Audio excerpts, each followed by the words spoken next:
Youth unemployment has also registered a decline from an average of 12.9% between 2014 and 2016 to an average of 9% between 2017 and 2020. Ladies and gentlemen, government is also rolling out the Youth Start initiative for the youth. It is a major initiative which will provide the youth entrepreneurs advisory services and funding to enable them scale and grow their businesses. I now come to exchange rate development. And what do the fundamentals say? So, how has the city performed under the leadership of Amenado in the last 5 years? And what is the cause of the recent sharp depreciation of the exchange rate of the city? The data shows quite clearly, when you look at this graph, shows a clear dichotomy for the depreciation of the city between 2013 and 2016 and between 2017 and 2021. City depreciation reached a high of 32.5% in 2014 and declined to 9.7% by 2016.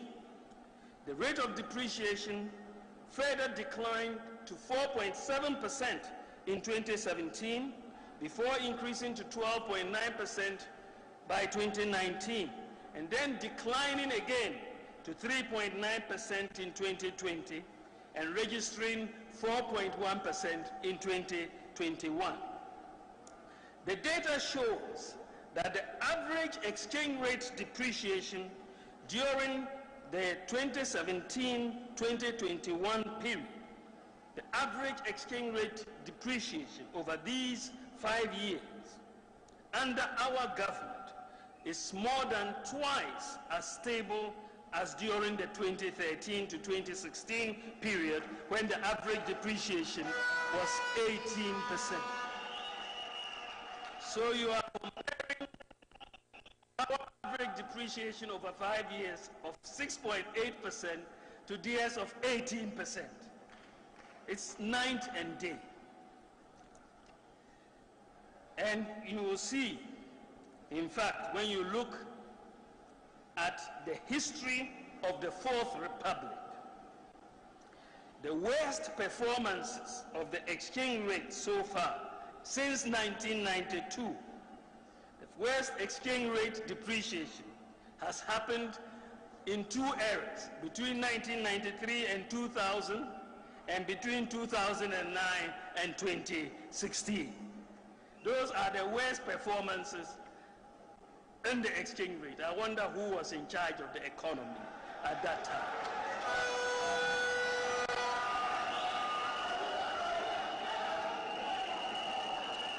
Ladies and gentlemen, so we had in the exchange rate. But in the first quarter of this year, 2022, we have seen the sharpest first quarter depreciation of the cedi since 2015. Data from the Bank of Ghana shows that at the end of March, the cedi had depreciated by 15.5%.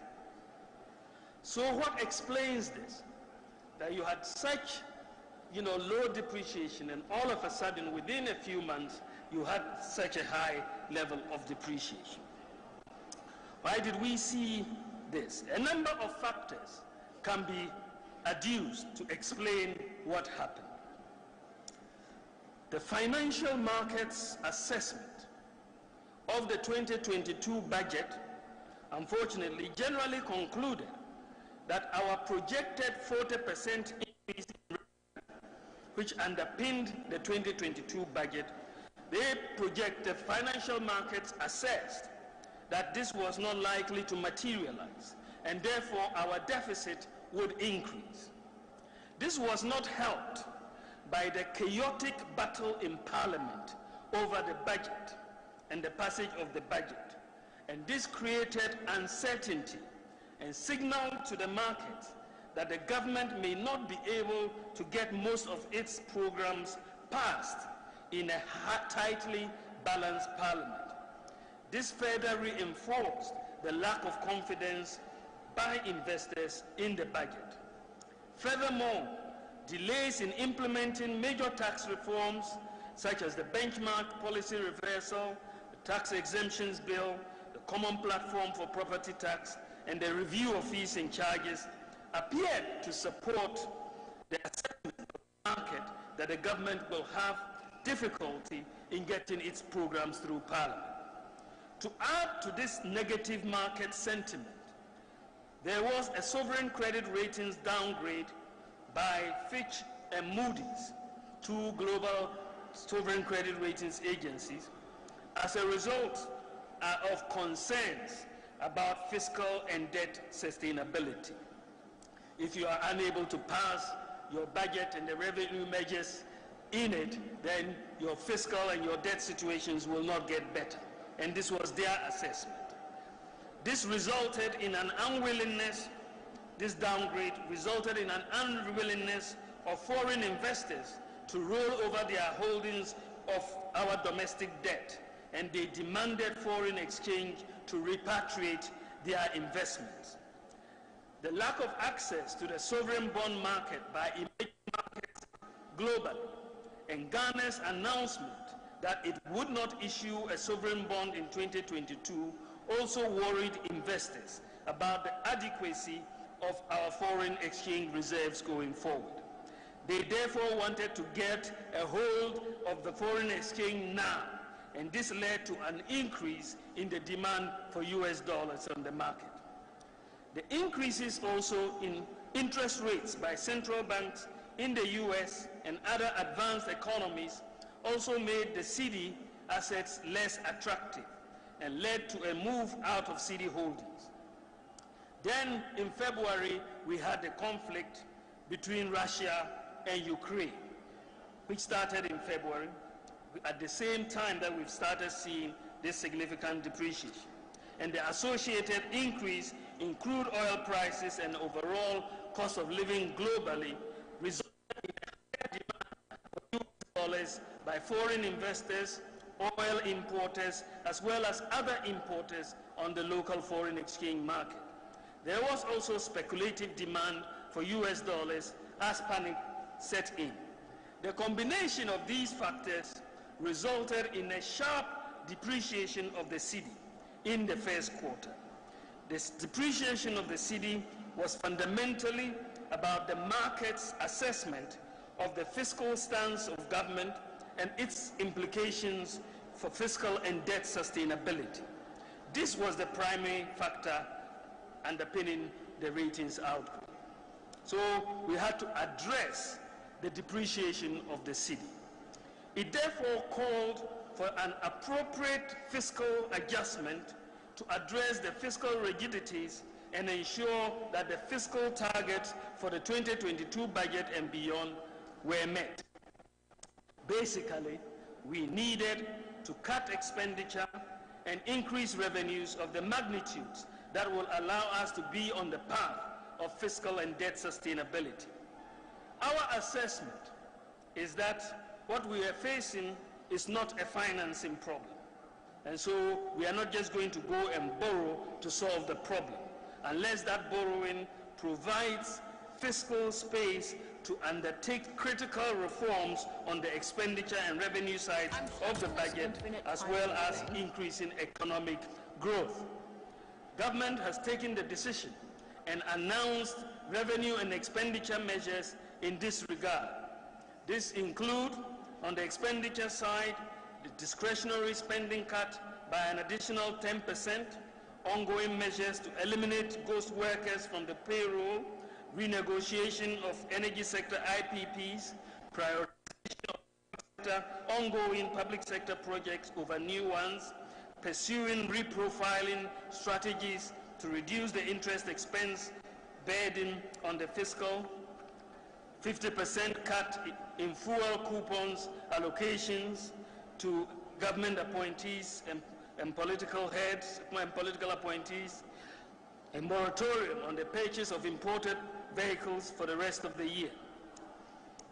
On the revenue side, we have an implementation and collection of a revised property rate, implementation of the EVAT, rollout of the simplified tax filing mobile application, prioritized revenue assurance, compliance, enforcement packages, and no duty, no exit from the MPS terminal at Tema Port. And these are all very significant measures and critical steps in the right direction.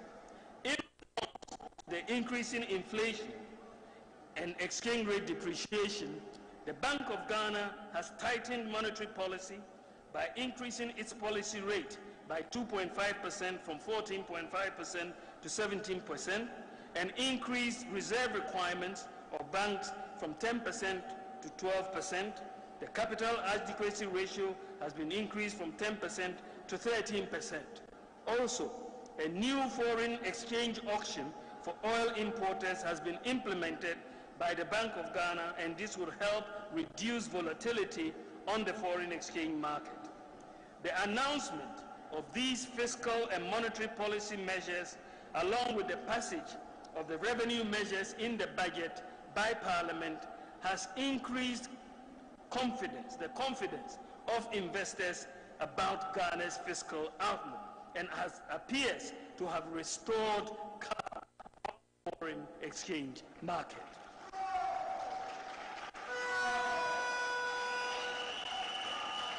Given the uncertainty surrounding geopolitical developments and their impact on the economy, we will continue to monitor the data and are ready to take further measures as may be required to meet our budget targets.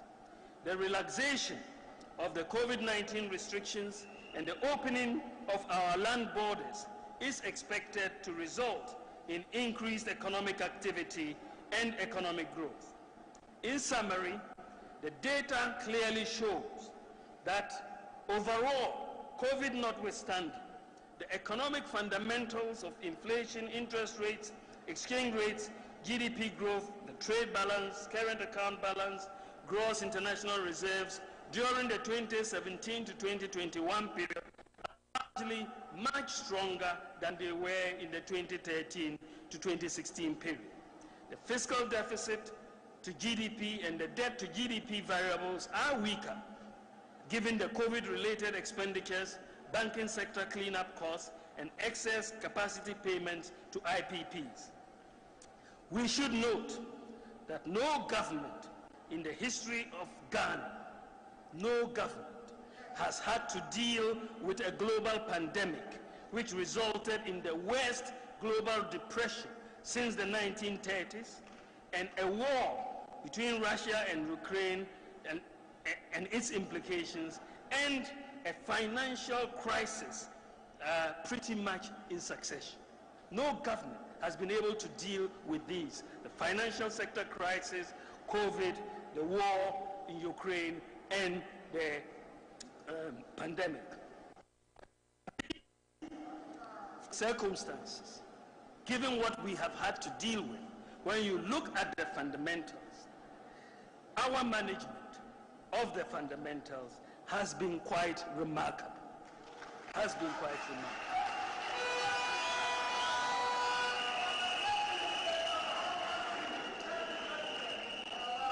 Then we talk about transforming the economy. The government of Amenado Akufo-Addo set out to build a modern, prosperous economy. There are several elements of this economic transformation. Industrialization. This is why we are doing one district, one factory, the automotive industry, the bauxite and aluminium integrated industry. Agriculture is a major part of the transformation agenda. Planting for food and jobs, rearing for food and jobs, Tree Crop Development Authority, and so on. Infrastructure, roads, railways, dams, warehouses, schools, hospitals, airports, water. Then you have the education anchor. We're growing our education, free SHS, free TVET, investment in TVET institutions. These are all building blocks to the transformation of the economy that is taking place in Ghana. However, ladies and gentlemen, we can only build a vibrant modern nation if we have strong systems and institutions that work. Otherwise, we will be stuck in a vicious cycle of rhetoric and underdevelopment. The focus of economic management by successive governments since independence in Ghana has been on crisis management. As a result of factors such as the collapse in commodity prices, increase in oil prices, debt unsustainability, political instability, macro instability, and so on, governments have by and large not focused on the underlying system that underpins economic activities. So upon assumption of office, our goal was to quickly transform our economy by leveraging on technological innovations as a means to leapfrog the development process, overcome legacy problems, and improve both economic and public sector governance. This is why, ladies and gentlemen, digitalization has been a major focus of our government.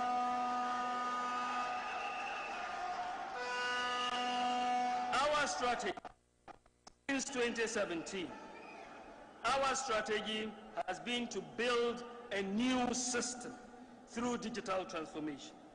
I'll now look at how we have done so. We are addressing the issue of a unique identity. From independence until we came into office, Ghana did not have a national ID system. And we quickly moved to issue the biometric national ID card, the Ghana card.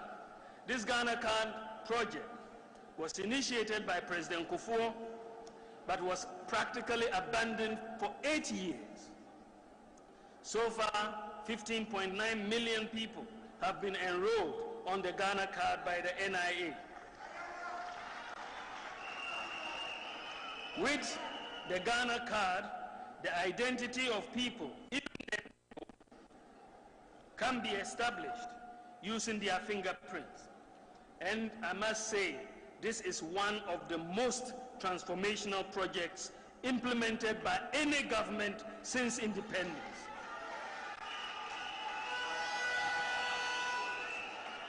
To solve the problem of a lack of a working address system in Ghana, we have leveraged GPS technology to implement a digital address system for Ghana, capturing every square inch of land in Ghana. In the process, the Land Use and Spatial Planning Authority has identified and provided 7.5 million properties in Ghana with street names and house numbers. And the process of affixing address plates to these properties is ongoing. Then we set out to promote financial inclusion through mobile money interoperability.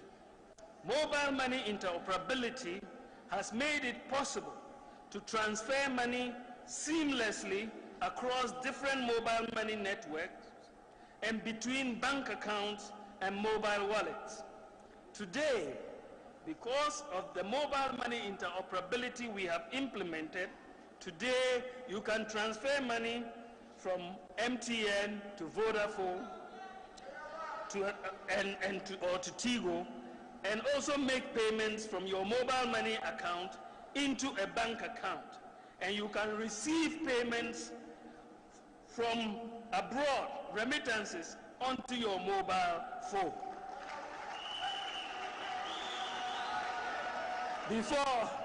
Before you had to go to Western Union if somebody sent you money, or go to the bank to get that money. Interoperability, when they send you money from London, United States, or Canada, or Germany, it can come directly onto your mobile phone, and you can go ahead and spend it.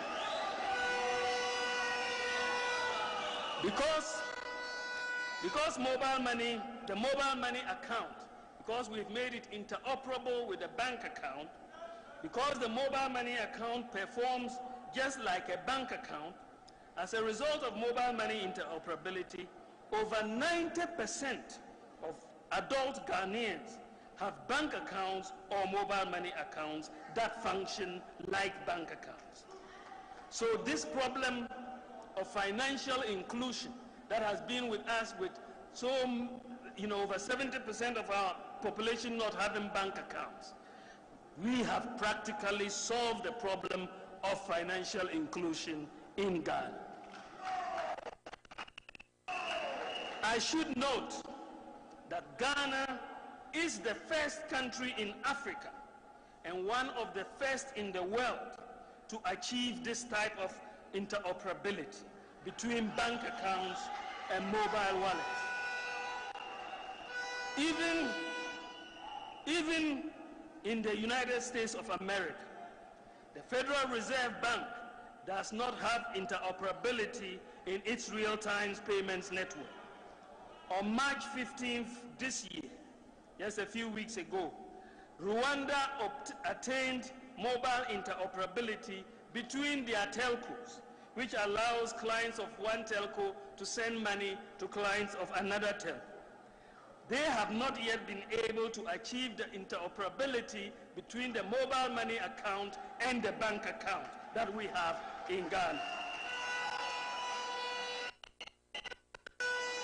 I am proud. I'm proud to say that in this area, we are way ahead of most countries in the world. Achieving mobile money interoperability in Ghana is therefore no small feat, especially if you look at the cost.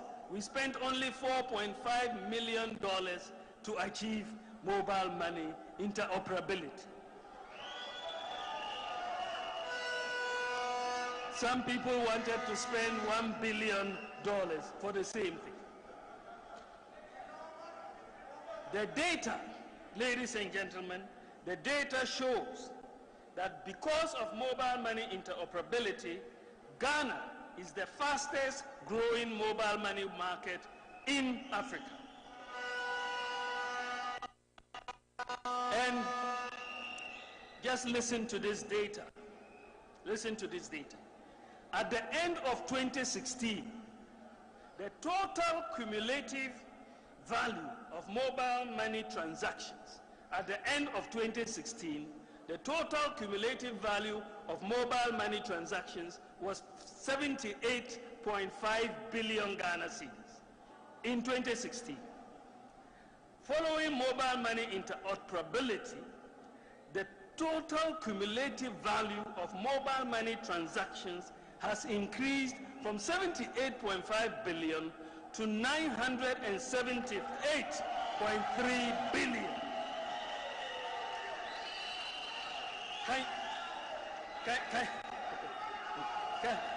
Can you think about it?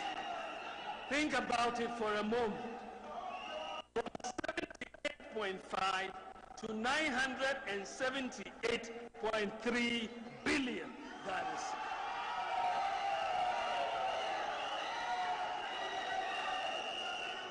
And they don't understand why the future is digitalization. They don't understand.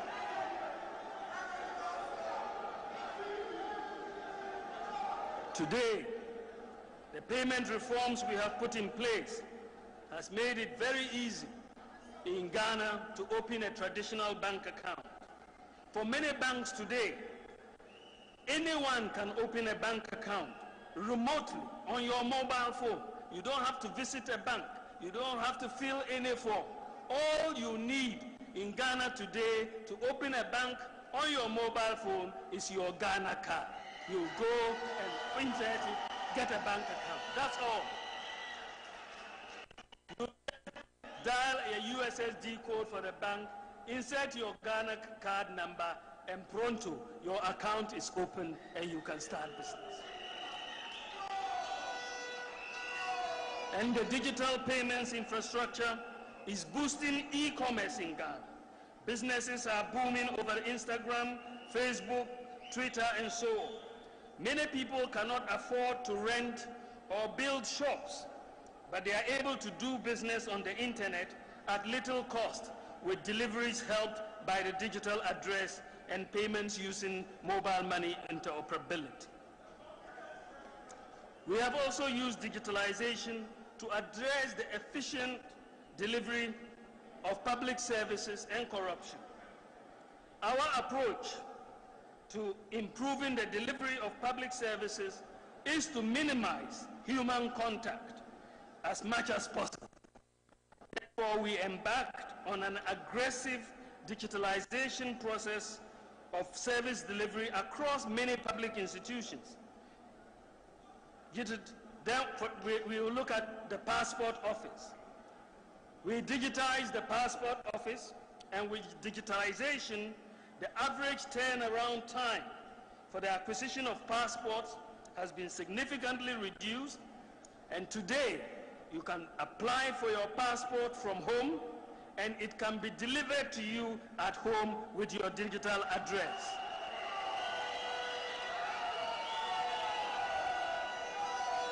The digitalization of the passport application process has resulted in a significant increase in the number of passport applications that are processed annually, and also a significant increase in the revenue for the passport office. In 2017, when we started the digitalization process at the passport office, the total number of passport applications in 2017 was 16,232, and they had a revenue of 1.1 million Ghana cedis in 2017. In 2021, after digitization, the passport office online received 498,963 applications, from 16,000 to 498,000. And the revenue the passport office made has increased from 1.1 million Ghana cedis to 56.7 million Ghana cedis. And they still don't understand the link and the economy. We went to paperless ports. Previously, the bureaucracy in clearing goods at the ports involved a lot of paperwork and used to be largely manual. This caused delays, corruption, inefficiencies, frustration, and loss of revenue to the government. Many citizens who had cleared goods at the country's ports had horror stories about their experiences at the port. The introduction of the paperless port system has reduced the layers and simplified the process, reduced the time needed to clear goods and the avenues for corruption, and increased efficiencies and revenue mobilization at the ports. Since the introduction of the paperless ports, customs revenue has increased 10 billion Ghana cedis in 2016 to 16 billion in 2021. Let's look at the DVLA. The DVLA offers two traditional services: driver's licenses and vehicle registration. These services have been fully digitalized. With digitalization of the driver's licenses in 2019, the DVLA experienced an increase in service by 109% after digitalization. As you know, the average cost at a DVLA is 500 cedis and 550 cedis for vehicle and driver's license and services. And this is compared before, it's 500 to 550. But if you were dealing in the market, the Goro Boys market, you will pay between 2,000 and 8,000. So digitalization has saved a lot of people who apply for licenses and driver's licenses and vehicle registration by up to 200% and 264% at the minimum. The DVLA generated an average revenue of 71.5 million between 2013 and 2016, average of 71.5 million, compared to the average of 168.4 million in the 4 years since 2017 and 2020 with digitalization. Ladies and gentlemen, we look at motor insurance. The National Insurance Commission has implemented the digital motor insurance database. The objective of the introduction of the motor insurance database is to curb the menace of vehicles with fake motor insurance stickers plying our roads and therefore endangering lives and property. With digitalization of motor insurance in Ghana, all insurance policies which now have key security features have been synchronized to a national database which can be accessed simply with any mobile phone by the insured, the police, and the general public. Members of the public, and you can try this when you go out and look at your vehicle, members of the public can also self-check the authenticity of their insurance policy by dialing the USSD code *920*57#. *920*57#. When you dial it and enter the number of the vehicle, it will tell you whether the vehicle is insured or not. Therefore, our police and the general public can easily check from their mobile phones whether they should actually join a particular vehicle or not.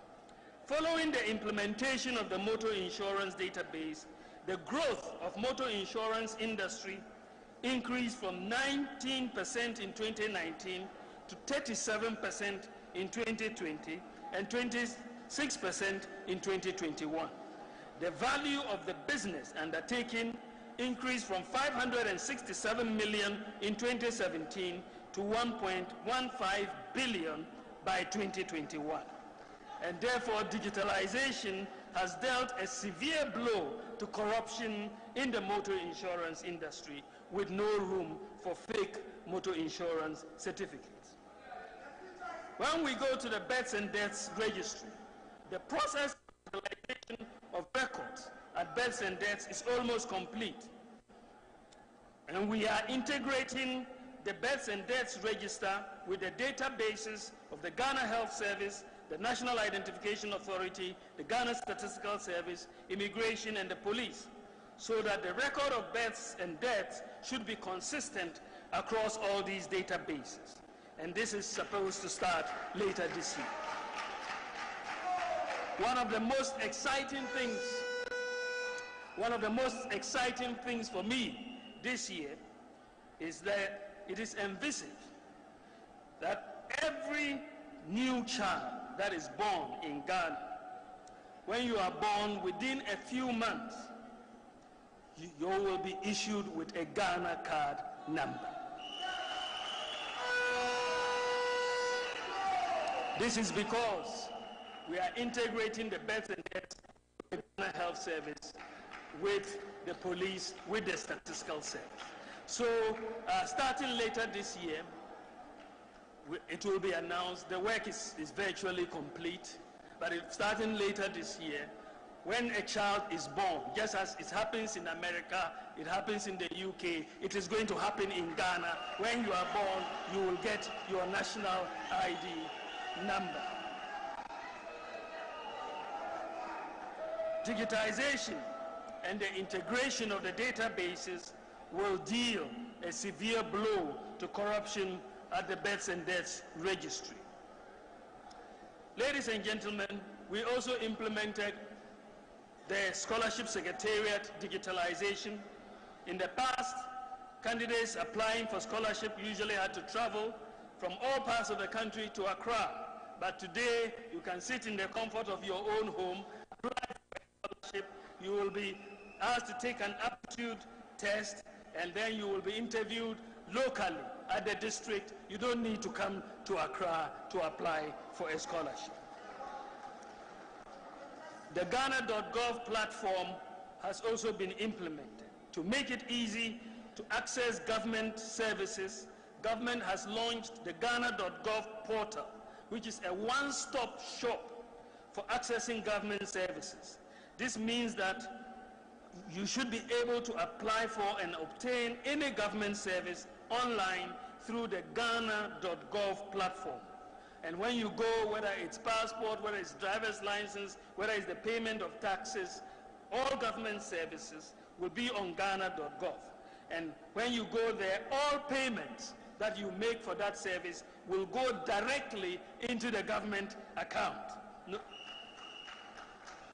The Ghana.gov platform, since we launched it so far, has received a total of 55.7 billion Ghana cedis in payments. And it is quite likely that if these payments, or many of these payments, were to have been made through cash, quite a bit may have ended up in private pockets. Digitalization has therefore dealt a big blow to corruption that is involved in the collection of payments by different institutions for government. Even the buying of electricity credit on your mobile phone through the mobile ECG app has provided relief to customers who no longer have to queue for long hours to buy electricity. Also, people whose credit runs out at 1 a.m. or 2 a.m., they can just go to their mobile phone, buy credit, and they have life beyond. Then we even applied it to the football tickets. To address the inefficiency and corruption within the ticketing regime for football, the Ministry of Youth and Sports, in collaboration with the National Sports Authority and the GFA, piloted an e-ticketing system for the recent World Cup qualifying match between Ghana and Nigeria at the Kumasi Sports Stadium. People who wanted to buy tickets could do so on their mobile phone, and there was no need to queue or waste time for tickets or to buy them from the black market. I could watch from the dashboard hour by hour as the tickets were being sold, and I knew immediately when the stadium was full. You could watch it. It was a pilot, but it was a very successful pilot. And guess what? It yielded the highest revenue of 1.423 million Ghana cedis, the highest revenue for any football match in the history of Ghana.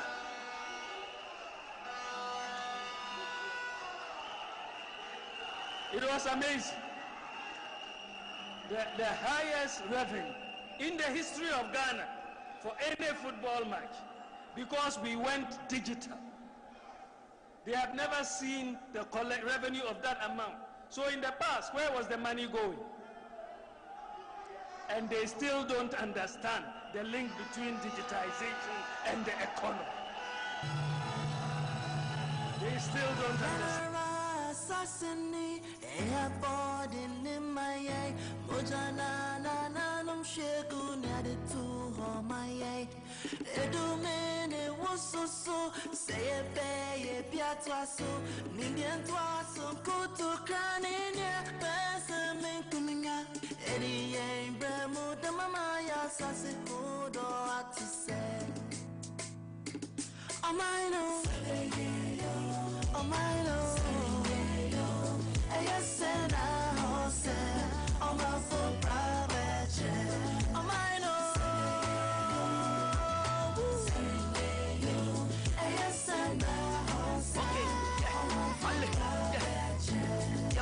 Okay, this is my motherland, lady Ghana tiny.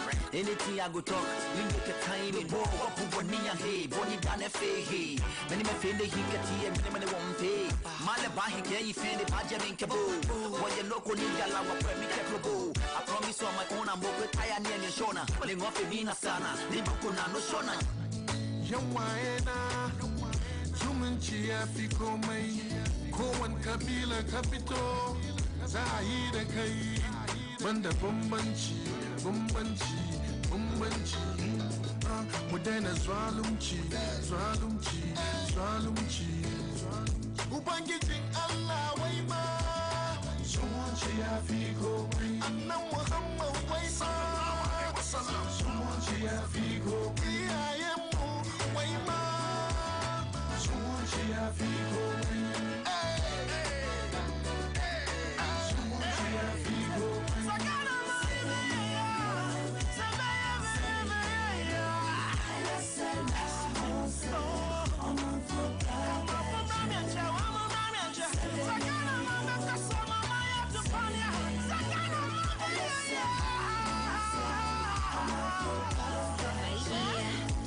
See, this is not a peace song, it's a love song.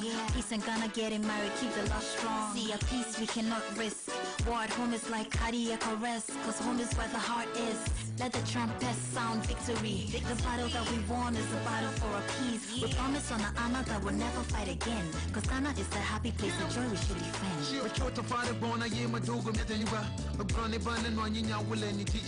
Get up, what's up, motherland?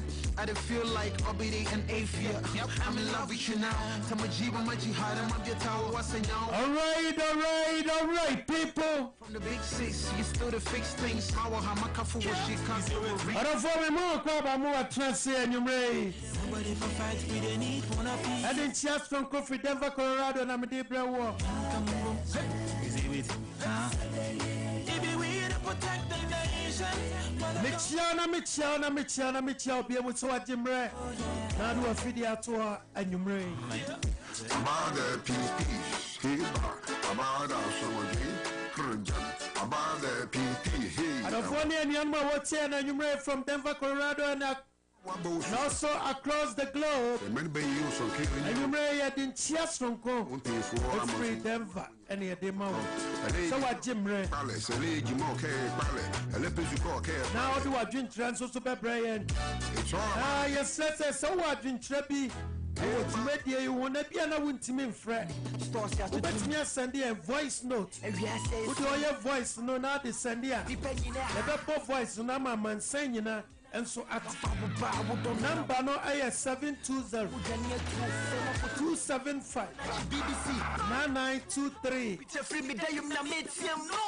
720 275 9923.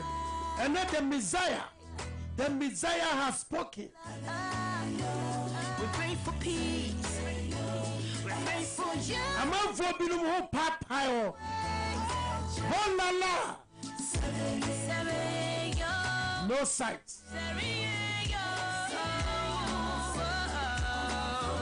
To make our nation better. To make our nation better. What of me, and then the vice president, and Tremor the buy for economy, and the hardship of the moment. Yeah, air cost way no. What's in the saying? No one is saying. Now one cut on so no one didn't try. Ah, and what a semi muno and the saying.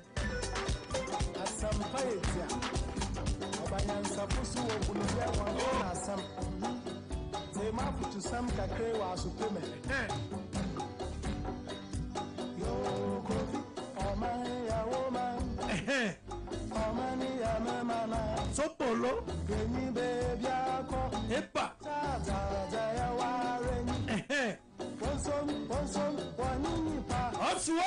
some onion nipo and some prophobic tadrim bonnie. I mean, him so what it be now to think so. Where are they? Every for one day, what the triumph here. And so, as I some no credit, and you're no credit. We are what she and ye.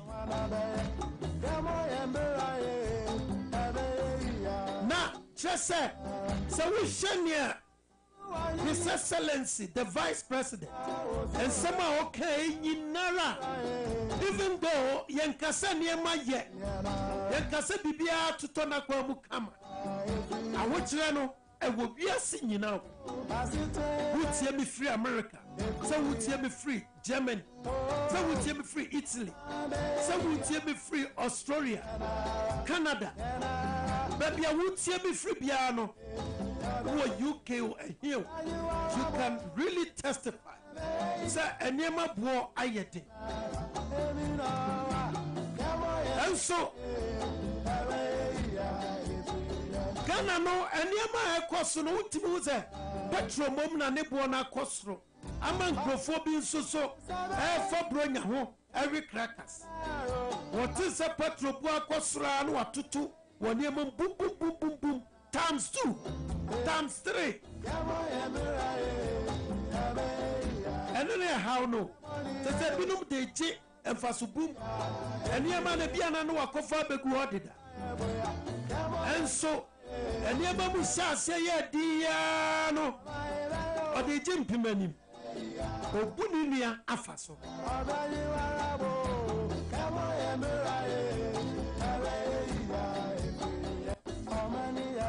Oh, Buyana Faso. Oh, my dear, why wouldn't you have winning free your funuba? When you saw book and a bullet, pa, minia, oh, Bua Fasu ye.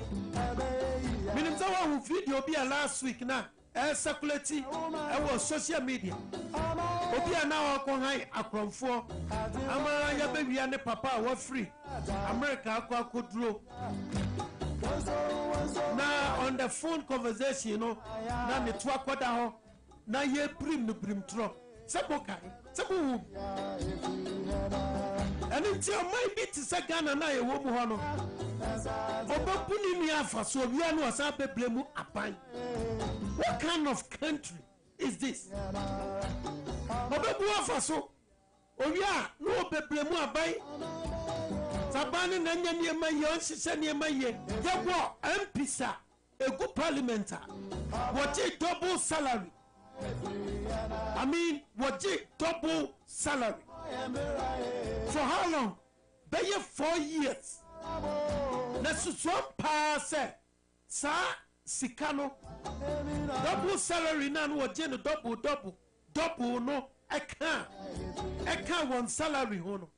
For by 4 years. Empty hospitals, baby, any pada from no. Entimin beds. Baby, and Kolako school, and now, what else would teach the arsenal? Entimin squad. That's what was Shem Ramayano. What you want, Shem Ramayano. This is kind of country we live in. Oh, baby, what you double salary? Yana Bana wasn't you know. Oh, baby, blame Bano at all costs. And honorable Ken, baby, I'll be a me bonabaso. What Tibiama? Or could the top block Aquana and the Sisania or the boat glass? Aquana and the Sisania or the red grass. As a chabua, I see a friend say, I just see a brofum, no really go. Aquana and the Sisania, your boss of Chadiano, and honorable Tibiama, papa. Oh, now to a witty double salad. I'm Penny to quite be out. Na kwa wabiena num no kan kwasasem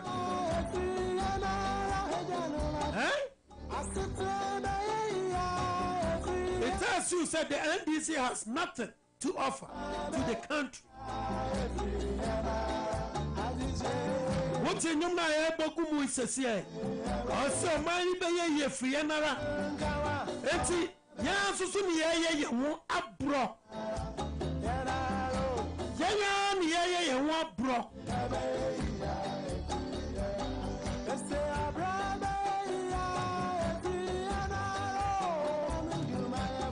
Mamen chanta santua ni Mr. Pepra.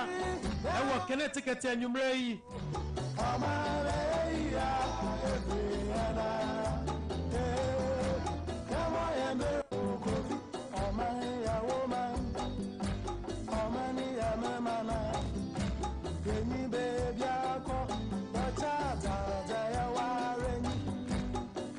Chana says Chairman of Worcester, Massachusetts.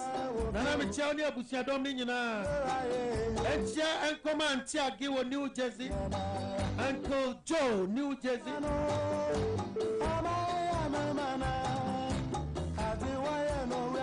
Amenchia, Sister Fosima, New Jersey.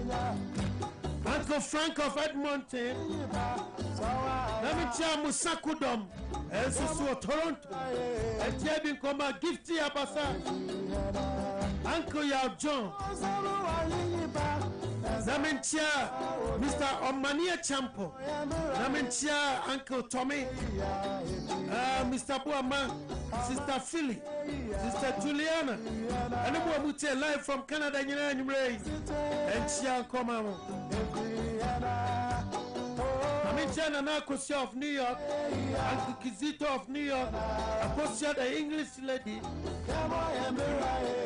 Now Ebin to Osaku for New York. Sister Gata of New York. Sister Diane of New York. Jakwaku of New York. Wachiado. Jessica Mami. And in New York as Ninano. What's here? Marion is a Mincho Confornoche. Mincho Confor, Connecticut. Sister Nanama, Connecticut. The big chief of Connecticut. And Chankoma, Mr. Achi, the man Achibobo. And Achi's friend, our Manchester, and I do our UK upon 10. And to Mr. President, and so our London. Amenchia, Sister Sewa, I'm powerful. Breaker 2, and to a UK. Amenchia, and I am walking off for the man himself. And so Georgia, Eben Riverson. Penny Kwame Boateng. The what Georgia. I'm in Chakonokaya. I've been to Ghana money. I'm in Chagigo. That's for Maryland. I'm in Mr. Francis. Was it Francis or Frank? That's for Maryland. Mary Setching. That's for Maryland. Mr. and Mrs.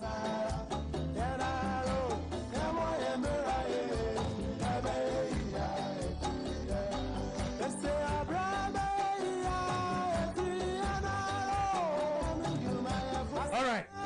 Yes, also names that made me. I have to remember.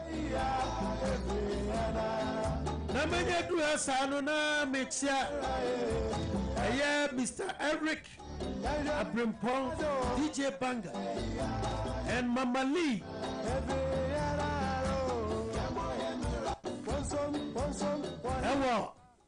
Abrimpong Radio, and the more life, Jumadia, and Yanum Bebreno, ITM free or and Chiankoma one Numre.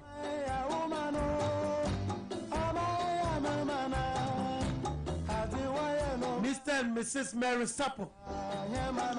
Also, Alexandra, Virginia.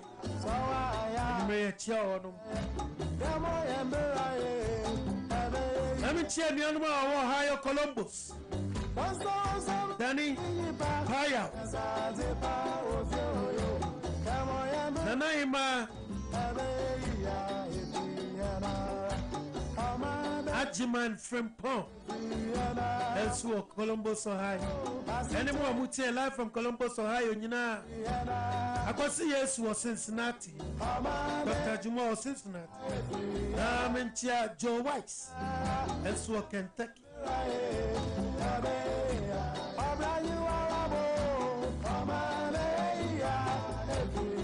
I'm in Opany Steven 24. Opany Steven 24, Philly. Philadelphia, and you may I'm in Channel Papa.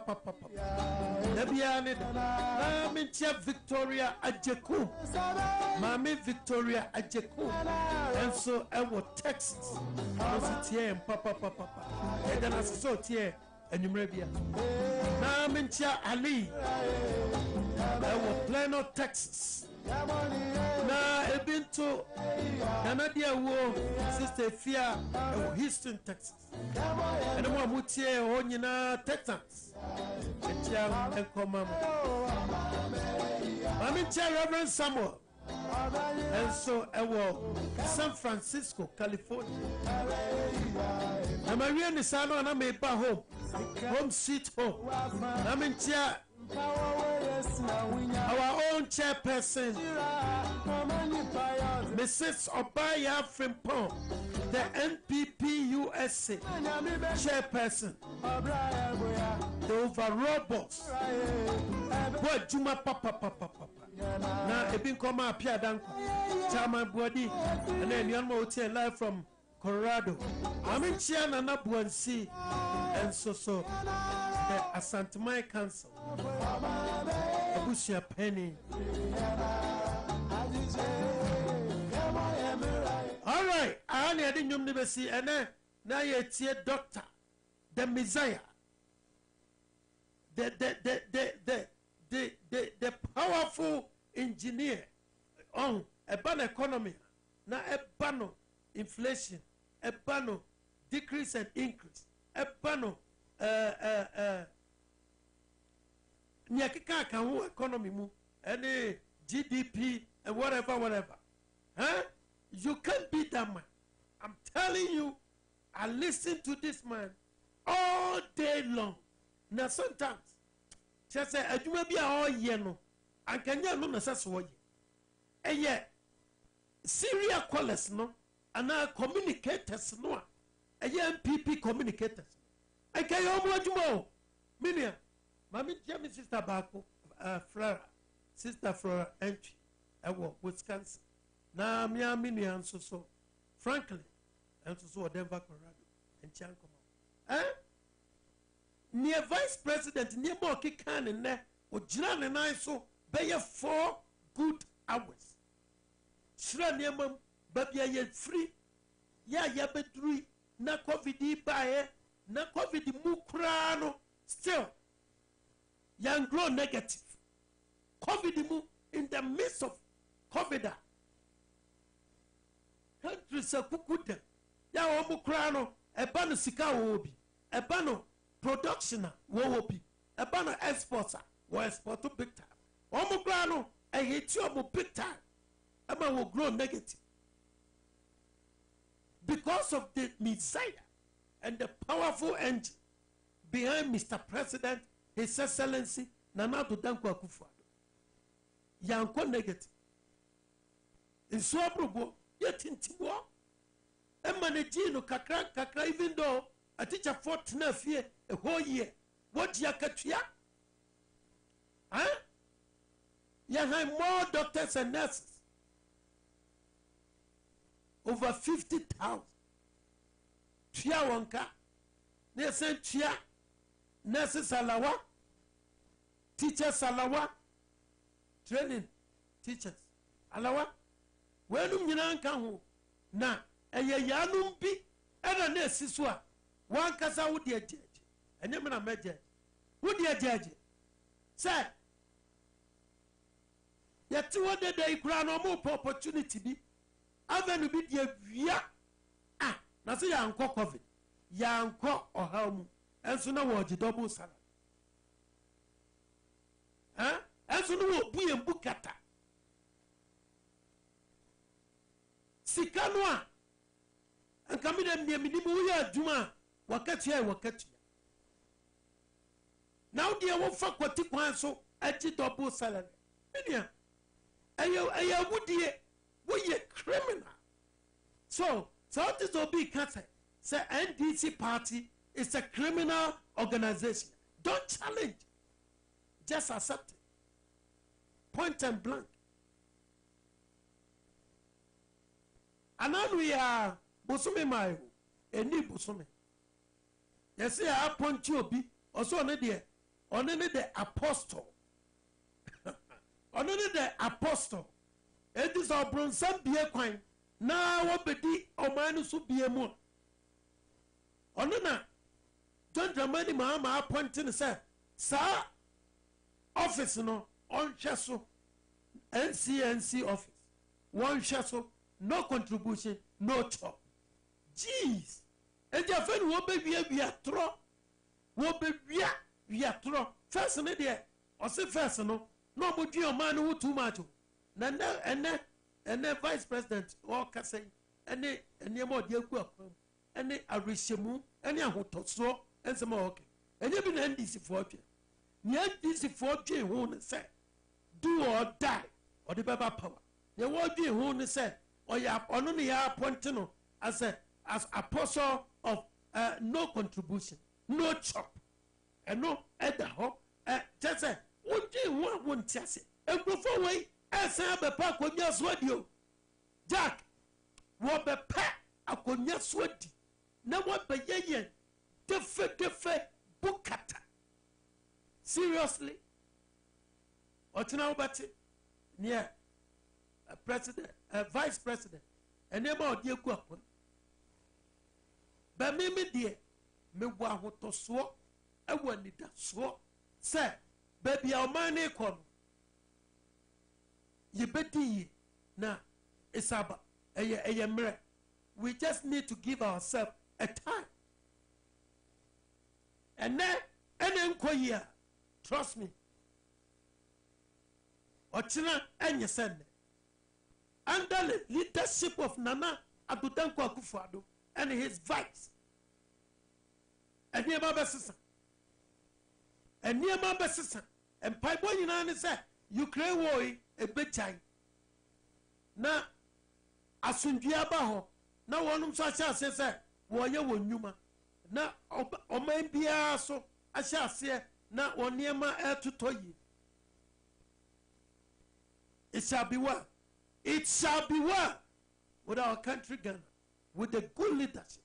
Now, near Yamite, now I'm a respect the vice president so much, and then men share that and study is hard here, but and then must study actually a dear particular certain thing be about this man.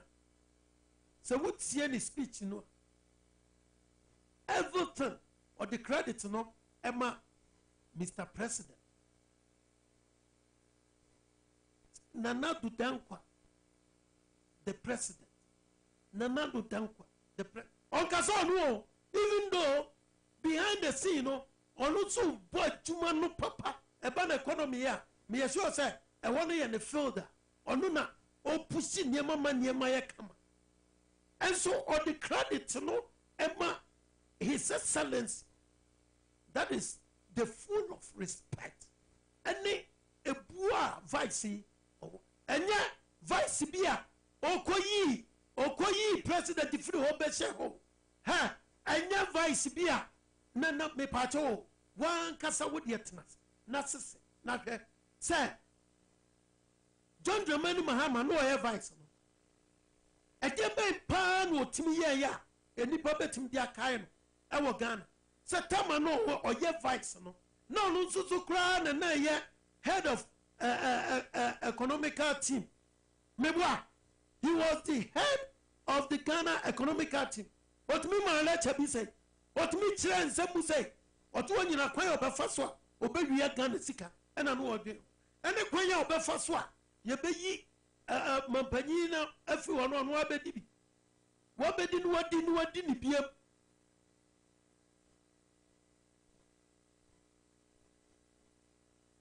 na Ghana for Shen 1 Twaba, 1 20 year coming 2024.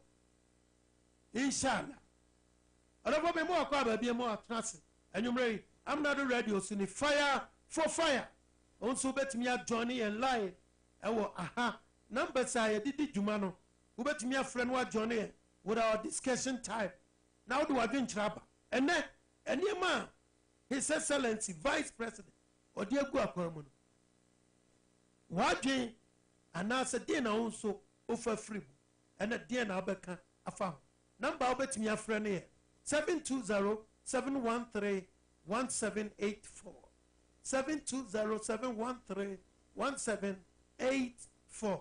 Open saw the voice note to ba near Bomawa ɛno nso yɛ 720-275-9923 720-275-9923 maame kɔ ɔmo nsom ne Reverend nkɔdi nkɔmɔ Rev. Hello Reverend. Me boss a meter. No so bo. Reverend me mo akɔ ba nyure. Yo me jo su mi nya ba ma. Na ne ma say. Christ adum. Adum no ntina. Ye da fu bo no. Yeah, dana ye sorry. Oh. Na Reverend. Asam na no wake.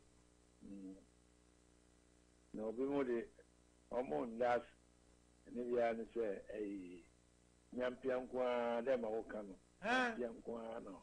Yampia na kwan obefa so abebo abokro no a satatis no a eno horre. Nkwa no. Yo say wakabia fine. Edika mi chia mi omo mbaba so. Na we chiefu nyina. Obi ajo.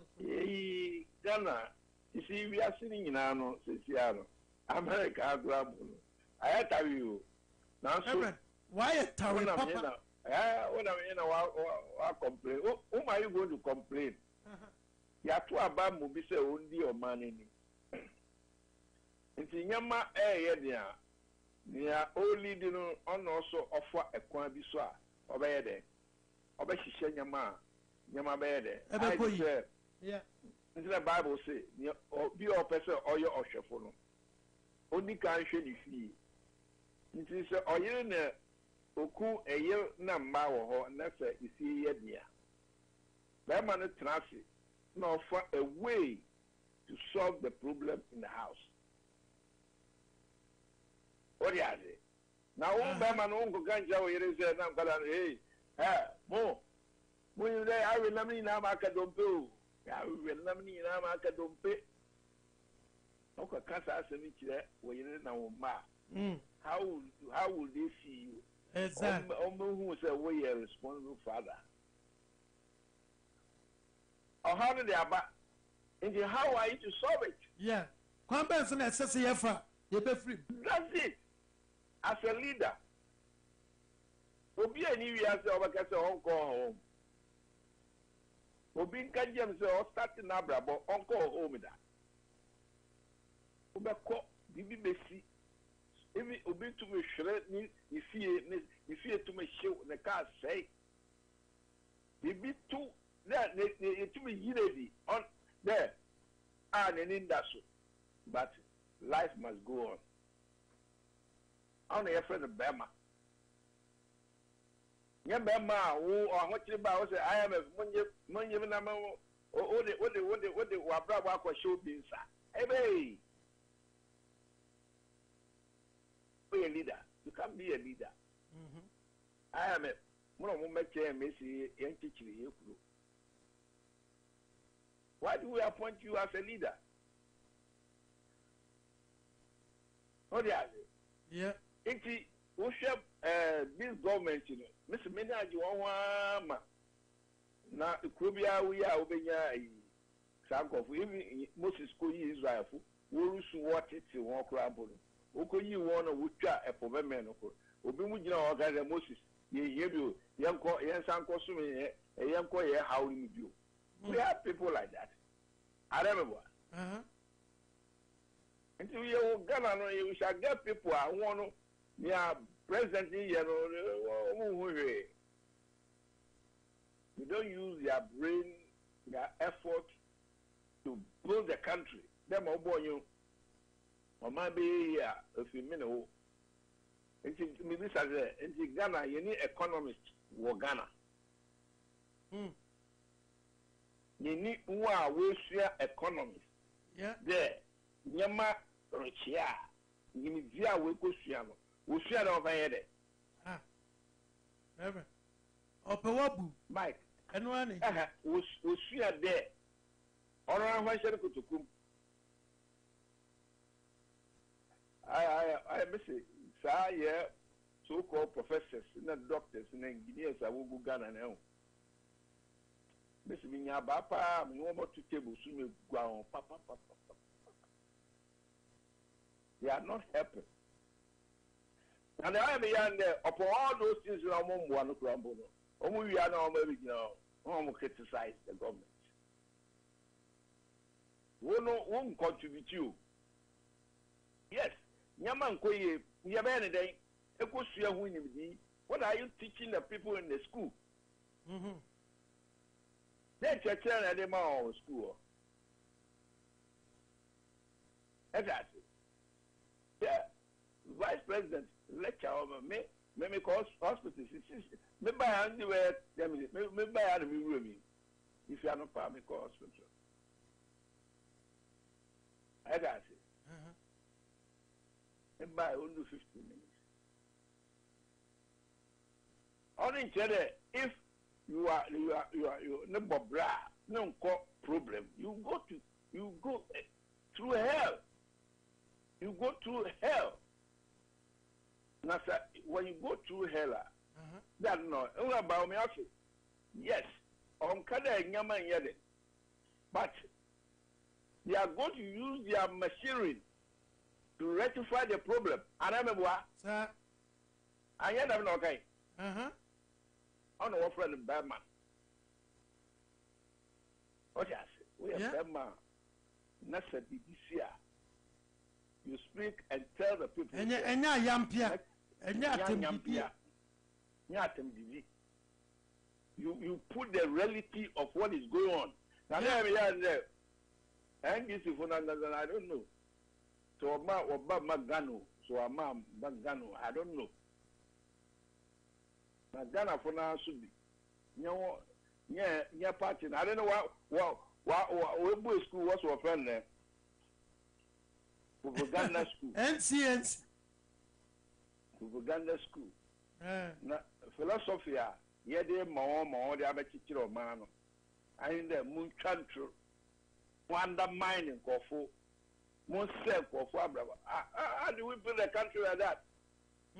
And the idea is social over to my check there. Until Mike, maybe say who be a school or Ghana. Education, Minister of Education. I am on check it.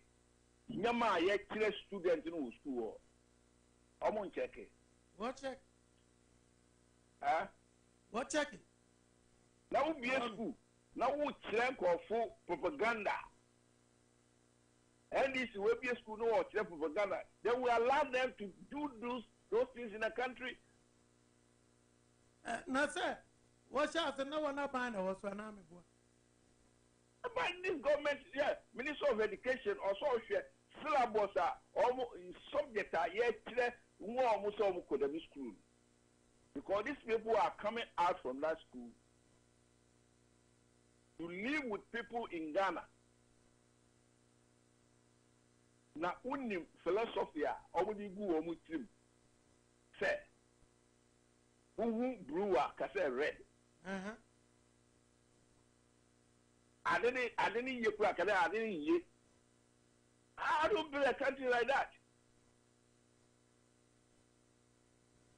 Oh, and this is what we are going through in the country. The Ministry of Education and for one name Sifo. That's our almost school now, what is propaganda school no. One more says Yama subject yet or what. Let's subject to no benefit of my Ghana. They should close the school down. That's right. I never what? Sapa Pepe.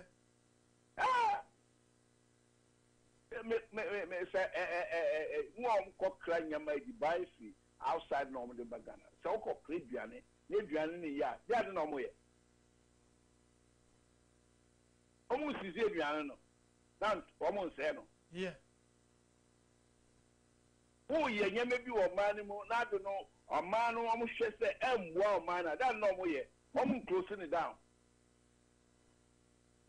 Now, we are allowing one more be a propaganda school.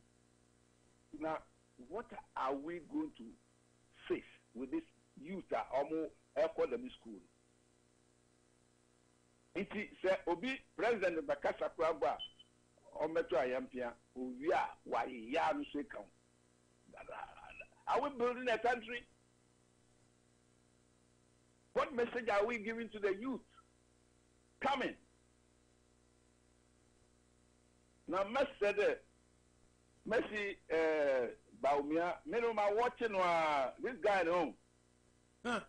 Vice President, Messi, Okasa, reality, on here propaganda. Dabi, No. Because what he's doing there, he's selling himself. Or Tono, Mankofu, Aga Otinim. Even though I'm really Okasa and Nigeria economist to me. And this to finish a dark of friend. And this to finish no. But Ochi Baomiana Casa what? Me economist, but guy Asamo can best.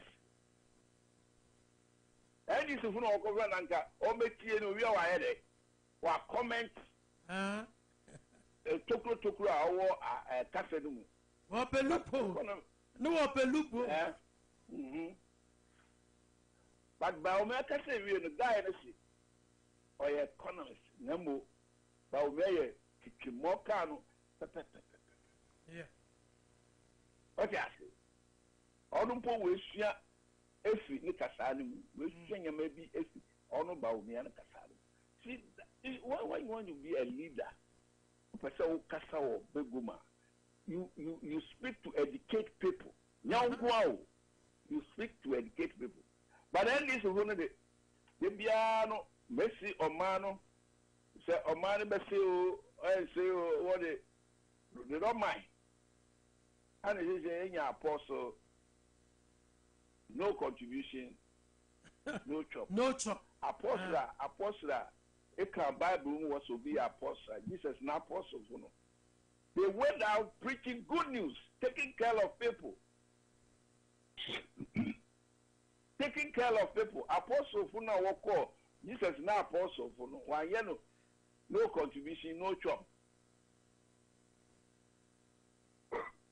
Jesus when they go, Obi a one born, man many be. Number one or one Jesus, I brought preaching, said Domina, and will be safe to have on there. And a baby you are at the Madam. Thank you, back at me preach. I'm on Timothy's camera.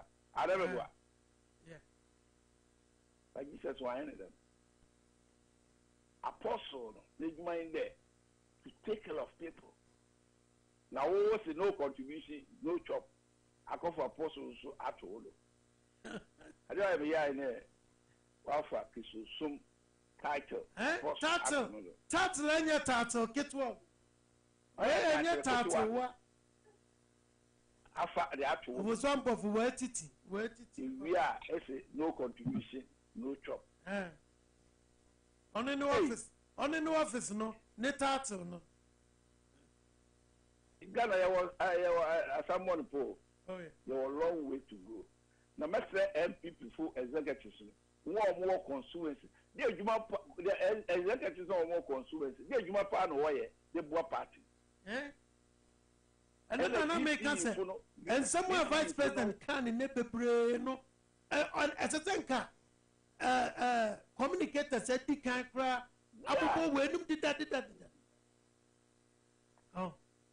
Now, Mr. DC for the more, Mike, this man was away this because DC for them into one town. A Juma Accra mayor, a Accra minister, a regional minister here. A mayor no Accra, no, so in the middle. Oh, yeah. Oh, yeah, no one in region. Yeah, as I think other regional ministers, not so, and so, taking steps, yeah, cleaning up. I don't clean up. Oh, yeah, but DC for no all the countries say, more Homeno. Abano in your more, so but they depart if you want. And cut to the Yam of Fran. Yam of Fran, and they were very Tema. Oko round. Kwame Nkrumah ni nyama obaye nyina na oko obodi dewuru. Eka se. Ena obaye bibia no abodi dewuru, aja obaye no abodi dewuru. this time sa nkɔfo no ɔmo nyi van bi wa na why and it's kind of what did you na would they say bibia because say everything will be on digital and they say there loopholes in your yetuatua na kakra iti ya bese o man chichire no won chichire no there oh dominion no nanka nya sofo nanka yen preach you ke preach once anan but the BR we have to minister speak the word of God to transform people's life. If you are best executives now more a constituency in a DC for one magic, no one year do. A banish should be already beyond one money they will more young there, all is well. Now the propaganda school are what we propaganda school. I didn't blue, I want color red. See, down, I'm a word dull, war my gun and one. Ghana, I bet the head of Mokwa. Now, Mr. Mike, it's the Abambagwe, Oko Parliament at that time, or shall do call.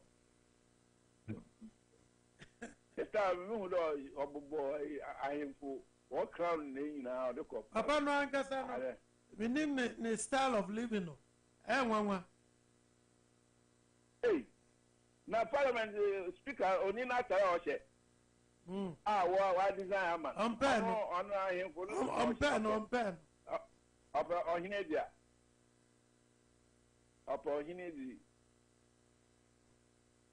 Hey, Ghana, yes, now says I was some no equity. Some now, Bambagwisi, what if I'm a friend? Fluid committee. Equity actually didn't never quite. What got out there? About going reverend. Uncle baby. And this for now. One Ghana national, you know. No money, baby, the whole world. I had it. To be a government to be for strategy in an individual or when you are a ban, so you are helping the other one side to build a country. Oh, yeah. No one get a man or Muchinichi. Now, a man and you won't go to one yen be Sufodia. Not, Reverend. Yeah, just say, and this is 4% much, let's say. The name of course will be at Seno. And Kagana, dear, yes, we are going to be here. You import to be Pierre Iron Ronso, a depenyo, oil. So, why say, yeah, Mike? You two manufacture Yama or Gano. Yama almost about 90% in our class. Yeah. The Krona woke up trying Yaman or crisis better than Yaman. And call you and you produce Yama at least 60%. Yanka son, yeah. Whoa. And can you let me affect him, Papa? I want you to back or back crack a crabby. Oh, but wait, almost 90%. You crack, you could be beyond. What yes? And you crown now, what Yaman or no watch you. Also, Yamano produce no police are what the mind, the citizen. That's right. Because I know the amount. Adam boy. Yeah. Or shall the mine now the man for the first. And son, a mobile canoe. Why they? Or the aqua bonte. Oh, now bonte won't know what the man and was also. Into Uta, a craving also. The young woman at this time, the Ghana able to produce. You may be able to produce. Oh, you may be, yeah, rubber. Ghana, you're rubber. And any rubber. You're rubber. You're rubber, able to man rubber. You may be a plastic, you put to man down. Oh my gosh. You're timber. nyama bi a ɔyɛ dua ho nyama bi a yɛbɛtum ayɛ wɔ ɔman Ghana anaa yɛntumi yɛ Mike. Oh yeah. Dua ho biribi a ɔyɛ dua ho nyama biara no ɔsi yɛtum yɛ ankasa yɛyɛ wɔ Ghana yɛmfa mfi outside mba. That's right. Biribi a ɔyɛ rubber nyama biara no ɔsi yɛwɔ rubber wɔ Ghana yɛndandan n'enyi different way mobile phone n'ekyi n'eyi bags na mpaboa na shoes na na rubber pop that ekɔ tema hona phones use phones ebegu more than millions phones abra yebutum ye produce rubber on Ghana ye rubber on Ghana yebutum adandan so Messi ye brother Apostle Kusisafo ore ye na family also bia nye na family what's one so why there nimpa ni eja importing ye importing you see ye to ebe oh my Ghana ye ba ye engineers wo Ghana one of bimu one of one otu ba tre oba no re nto ye dem ono nimpa na o chere ye dem oba no ye dem bad na why you haven't helped, you haven't contributed his ideas that will criticize government. Yo, Mike, say a Bibi and Ubioa. Now, so people so order. Now, all right, Reverend, a better was a better about so dear Moma, now, man, Kizito, so encodi and como. Other for Safena, so do a fidia to a I'm not a radio soon. Fire for fire. Yeah, you may, yeah, the air war. And then, Vice President, watch I want so, with view and opinion. And say, Obet my Johnny 720-275-9923. Uncle Kizito, ask Menka. Hello, Kizito. Yeah, Mike. Mwakwa and also Mike. Na apone Amenado na sir. About the other room. Yo Kizito name say uti akwa tie Mr. Vice President Accra. Anamebo. Oh yeah, me tie. And so far no there na na beche e won senum. What and someone and this if work free tete. And Vice President on Kasa, on the Nasu wa arrest city at the key, Ama GP, and some win. And then this for me and Tio Kizito. So much, Madame, I'm in here for now.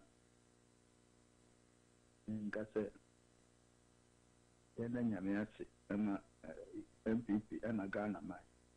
Amen. I can before where you want them.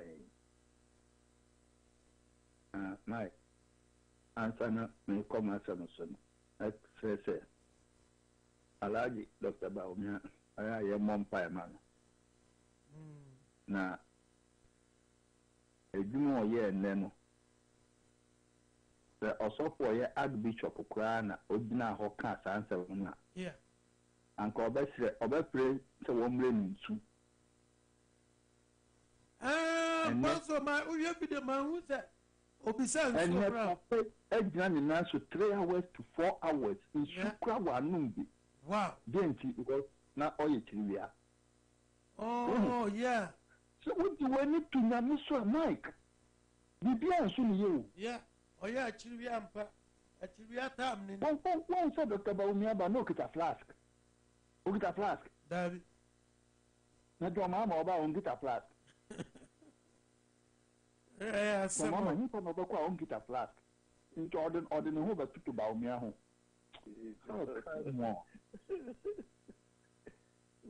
Mike, you're observing your mouth. Yeah. Yes. Utumuma yen denyamiasi papa. Ned was senyamien nunyam. And this is what we talk about me. I know more. Yeah. Na Kizito. Before Dr. Baumia Bakase, among for the brain, no, Chese, among person Betsy about COVID in the Ukraine war. Now, it's a also memoir, Kizito. You better him, and I'm a boy. Mike, now, one and Casa amount for Casa NDC 4 at the Usro. Casa NDC 4 so one person about the COVID room. Mike, COVID Kinua, and Kawan what's a committee? What's the NDC committee? Now, committee, look what it doctor do a taco, I don't know, down and can not and woman. Ah, baby, no me boy. That's why you're back. Mike, Mrs. Uncle, poor Mamma, Mike. One young pedia, Mamma Muao. Who could not so call whom soon and one by say baby says in an echo be a edding to finish the buha. What would be pedia Magana? Who was a comic in war? Also, what you think? I formed in Cropo at to Tuano. And committee now, okay, what is one fine day? I have a wholesome. The Rollins Echo Fast a party by a Behagana 4. No, no, Wuko. The Michael Nessa would cheer Dr. Baumia and Okakan seminar. And this is what I said were that economics and I paid all digitization. And then the Osada come what they say, Nimina and Warrior, or Chireha, no, Chireha. Yeah. Yeah. Yeah, you can walk. Oposukachi, and I don't move. And this is war economic. Now, and the ground, Kizito, and the time before Dr. Baumiaba Casano, who's an asampa for Aquasiomo, you will baby a program, no, of course. Oh, yeah, one more call. Now, Dr. Buako Casano, Oposukachi sent a message. No, terrible. Everyone wants to will be ready. Sir, and so one multimedia now on Angasan war agenda. Or one agenda. Menoya again, Pa. Yes, Yamuhu.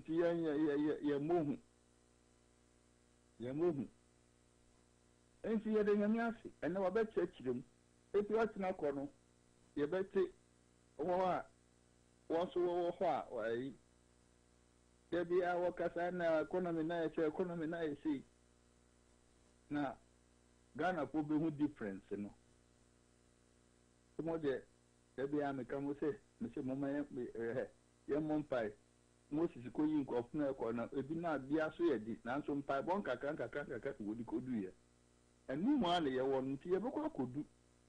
And yet is a task, because what say. What offer car power thereby? So when you sow, we soon saw Ubetiaka. Mike. And John Mama, Obetia have hotel down one cry. Or demo one them Ubetiaka, bear and feed do not at all. How wicked is this guy?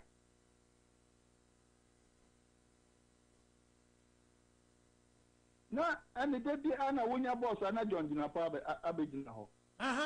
That's a secret maintaining count. On your boss up and says I mean to happening. On the connection. One workers inside. What done you quabrado coffee? Don't mamma. Wow. What said then when you quabrado coffee when I call it John Ginapo, no one you're quite real ye. Because command on call while you home. No one said then it's a agreement in what was something. No more pump quadrado on quaffy. Oh, but now, because I say, about with the West government, Abagana. Hey, now don't, Mama, OPP now, OPA Bonten, one crana. And concrana won't tune for crans and was Abonting. That was Abontia become my new master. No, Ghana memoir, some coming can be that. Yeah. Coming can be that. Obi Oma Ghana for this soon 4 years. Nana Kumia, Ekatila, Nana Kumia say he has a track record. And not there. Omunjai, but Umbo, Debbie Umbo. It's mine. Yaba, hey. So you're the sumo 4 years, and can we get this America Hanka? I then. Oh, can you say, hey, Ubet the Chroma, I was so make a light. And you're not just economy. Bosome, Mike, 2 days, you cry. Government don't mean to your own to your hoka. Yeah. Kromoha, 2 days. Your mama is very funny. I don't know. When you're going to Dineki,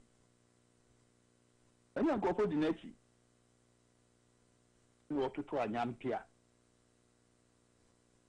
Now, the Yamidoa, Obo Penwa, Bobo Famo. Now, I think a Ghana for a human in Tia. The Dana Kufuado President Tedino. Woman who can't dear and Casabrin Kayakoyenim. Kagana kona nim papa. Nso nke tie. Ni aka na doso. Nko bra mai. Na mi pensia, why? First one man. Na yanko ne ne ensem a honorable Ken. Editor Johnny na yentie emu ense. Na say do kuje to abra ko so waji na nsi se da bia he kasa asem. Na the records nyina wo ho aba. Kwakwaje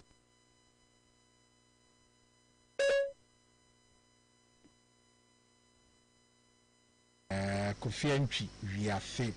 I say good evening of Akeke. Ken has made my day with submission. This takes me back to Adisco days where he ran a historic race and won by finishing in the inter-house athletic competition in the 404 meters for a house, a Brazil. Akonko Kumali I'm Zebi our honorable Ken mates our decided college.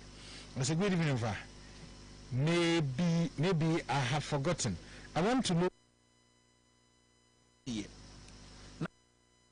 a grand position but copy 2013 so okuja to ablakwa Musha only a sitting president at 2010 otukwa more than per the African 2010 otukwa more than 12 or 13 times because the thing may be will come in 2010 go to quite close to 15 times in our business class including chapter branch away so when a good for within Bob because we took one. Now, who deputy minister Sabe, who the special flight? Now, a sitting president confirm special flight. Who could have told us a problem? What you say? On no engineer said me free parliament. Yamo is that? Yamo is that parliament? I mean, free parliament, many years ago. Because you pay a salary, one of them VB. About my director who come MPO. Who could have told me catch you? Me nyɛ nipa me free parliament a me mo boda kɔma bombre yi ma boa mo wona wan kasa wumi adwuma enye bi da enye okuja to ablakwa no wɔkɔ ware a wɔde helicopter two flight charter free accord tamale enye helicopter what charter am say there asuma banda dem dey yeah Amtrak what you say? Why deputy minister? And that's what go on charter. I fear no about them. Yeah, fear no about government. Or charter two flights. What you say? If you are caught on this boy or Penti Parliament in answer or no, you see, Menamo of court. You see, Mutaka could defend the say a honorary decision. Now, who the now can a MPP NDC decision? Say NDC for decision one. So, Obia why absent remember. We count the number of days. Many the records, proof. Now, Masala make a kuja to say, or see, ebe o si yare a ebo kokosachi ena bo kwa do bia kan tiri hu what you see ti already ya mompa ya mo nyare o nyare da no problem ha me but me person what you say me parliament be free wa I'll be the most happiest man because ubam fi ababan ma session chere no nam tio for problem ko MP ho and the more nyana green say me wo problem say be free parliament what you say the one we don't yi me say mo ke kan no ya ada wuri nya me mon date of birth mo o dia hu ya oh come bomb ma okay 1980 come born me put full date my born passport number what was that me security on to me 1 second on to me at all come me nyansa chair my babra chair no bet me ahwe se ba eneni ne nyina bet me ahwe se ba because who out here a me twi aka we important than ko the to black one because we are human the twi aka or know what the politics and ADD otumi ka on ma kire Ghana for ne cars do wo no nkire adwuma wo ye a wonya sa cars obi the to black one don't start a fight that you can't because maybe the menya easy but I'll go slow on him for now the grand DC for na kasa adwane position and you know but oko off tangent ebe from and muntaka ono muntaka any speaker muntaka challenge speaker yeah o see no catch muntaka emuana no na initiate announce o patch say okoye o grant interview no kase no because muntaka was defending it is not the position of the party or no muntaka position so when you say that you mean NDC for no and mataki sa position yeah so we are genuine dia adentina ono so NDC for no a omo atumu ayino one farmer what you say adentina one farmer I want to put to tell me say san wo person ye be kon pepepe ongumra onyi say o say NDC position dia ene me so hanza ni onu kwa na timi hwem oni bra bonti na da bia hanza de kwa na o correct any other paper maybe what BP paper be here well you sit there 275 parliamentarians approving a loan of $10 million when I can cough $10 million easily you are wasting my time over there please I tell you what you know your other paper vote and proceedings yeah I can do more on correction of vote and proceedings why be a free you could know about why apart from that we know and I mean a waste of time to me to even go and correct vote and proceed he has to be careful with me I mean the way I am here he can never bring me down one the way na me ni free court to ba me see me call Spanish embassy and a protocol eish go and see both sides how they defended you na me say dear basem no say speaker I refer to a on speaker I'm respected in me I won't comment of course what you say I won't comment I won't comment but when I mean come was him here yeah no so the other people there medical yabo so also do on yari be dentino oh obey me free parliament no problem I want to assure him say media the free parliament I'll live and live good me nya obi a me ba no ho abesire sika ko mesisimi na yi you should get it straight or no no this special flight and in nam owi a on say me anu oyenti enu ti na ofi se akufuado yes am na akufuado yes akro no all these trips yemisa okuja to say onu oba no okọ all these trips and the benefit and what the Ghana o me kan jire Ghana for so yes all right ye de be pim man ye be sa to aso ye wie show no a ye de ni nyina be sa to aso ama mo watie wanya kwaya ntie bia ata de bia me kete so ko jeta block o ye stupid anano man kan ha ɔmampanyin tu kwan pɛ na akɔ wakɔtena TV station no wakɔtena asɛmpa ɛna ɔmampanyin dware wɔ soro ɛna ɔmampanyin yɛ sɛ are you stupid what's your phone when you na go Ghana parliament disgraceful ɔdɔfo maame kɔ ahoma no so nam na akɔsi Yesu ɛnkɔtwetwe ɛnkɔmɔ akɔsi Yesu Agomai. emu akɔ aba enyimire We just go now, sir. adom na wo nso ukuro mu ɔbɔkɔ ukuro mu ɔbɔkɔ deɛ hello Agomai, what can I say? mesi ukuro mu ɔbɔkɔ Oh, Namia don't be Diaboko.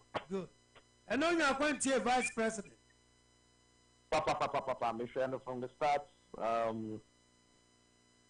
you'll buy that one, First Lady Becca saying, Mr. Tisha, buy now, Mr. Tisha. Oh, good. The YouTube live. And so far, no, who send us who come on, send it. I was happy. First of all, Monifa and Chias from Kuma, I mean, from our T for Muti, or any bench in Fancham from Momo. Now, I was happy, uncle, because people, oh, yeah. You know, I was happy because now we share system anymore. I'm on for my beside check. And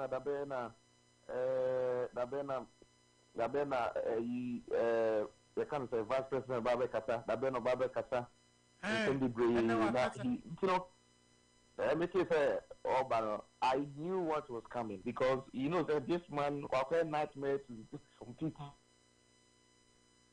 After said, I don't want to do, you know, this man, everywhere and this virus and we all saw it, what happened today. And you see, the Nasia Bemano, their uncle, it drew baby, no, not on paper and that one. So I was asking myself, say, that's just when the Baba who might hear, because who share the project or project here, and I will share a year. I said, a total on paper and so cry.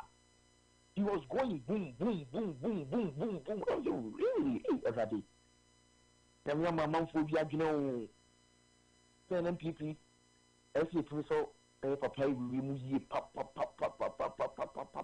because you do not see man analysis. Now, on my evidence with videos, with audios, I was like, really?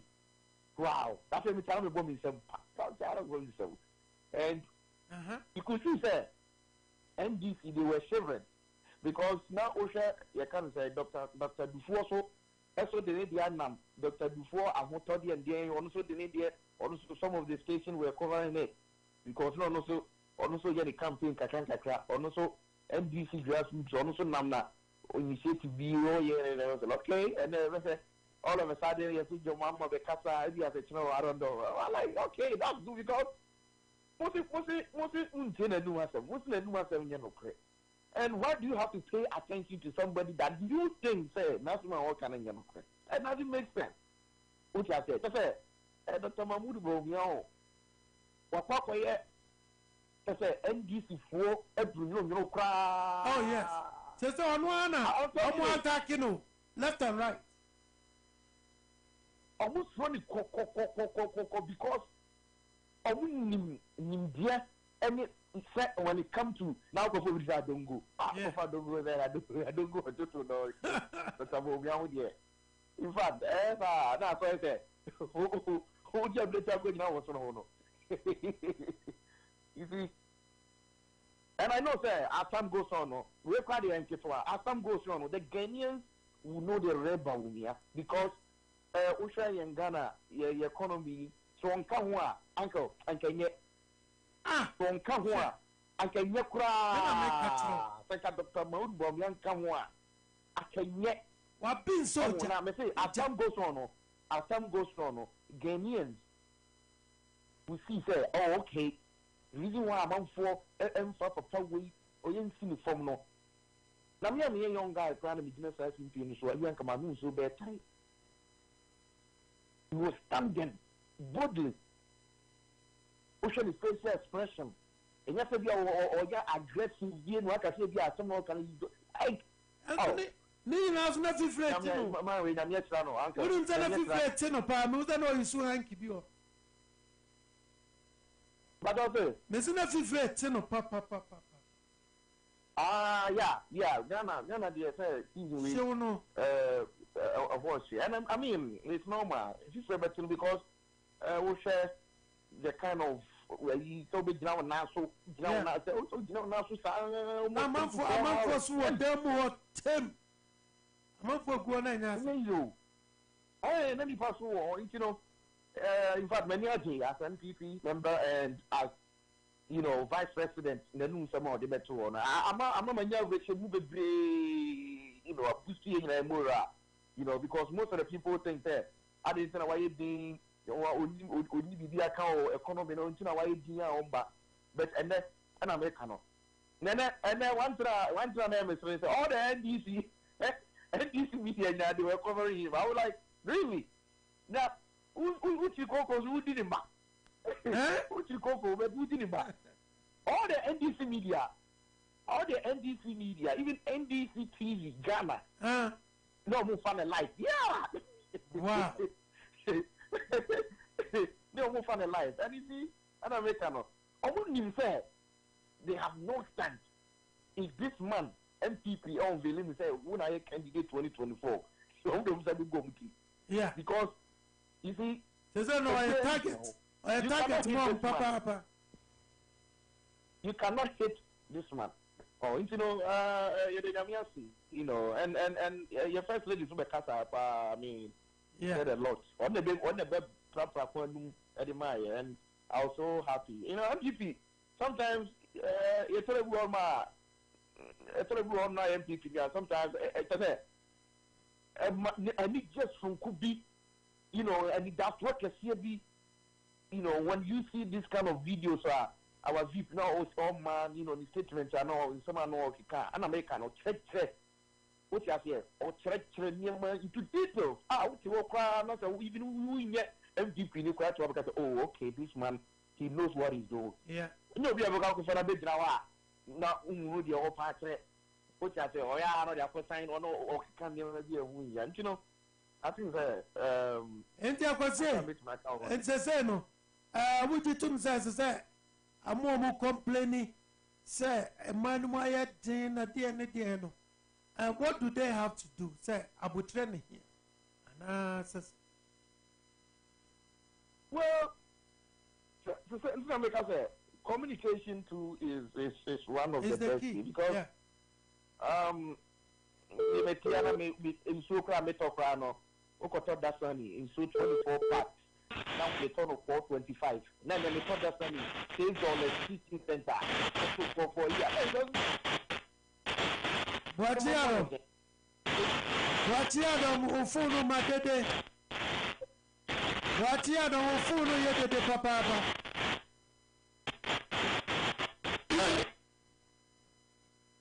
Okay, Agasi.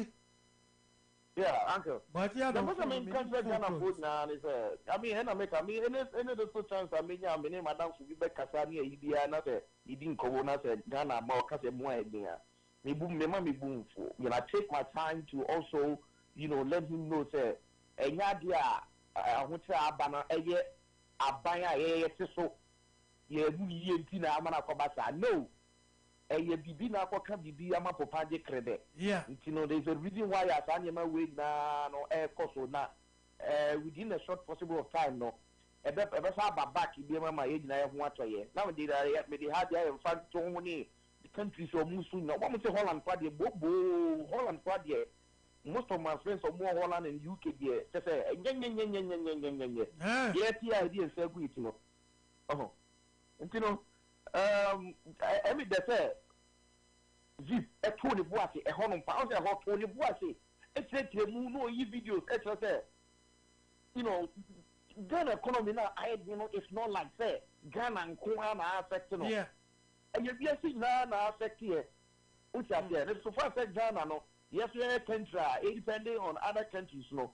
Sana bedding, Sana beba. You know, Ghana or no higher comparison be say even right now I see Ghana crying, you know. Who they compare Obidia no 2013, 2014 eba. They say now no cry, yes, let us say. You say, I got 4 years later, and then you go. Then you walk. So I think that's how I'm so proud. Satan, no problem, and we hear more. If you are seeing, as so no, Utimute, young Ghana is sitting, we kai 2015, we kai someone to say this car, because not, just say, you sit on the year. Put here, and you have to do so, Jinamu.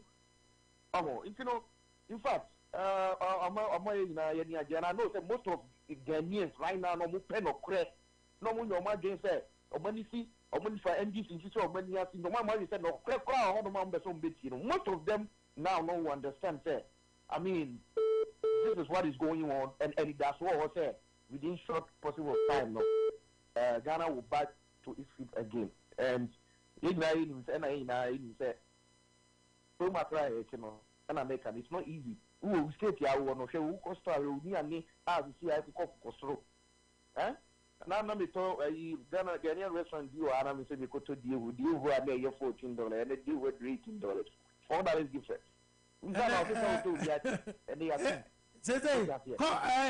A friend is saying Ukraine war no so I can't deal with I go, sister no on your mobile no Ekosro.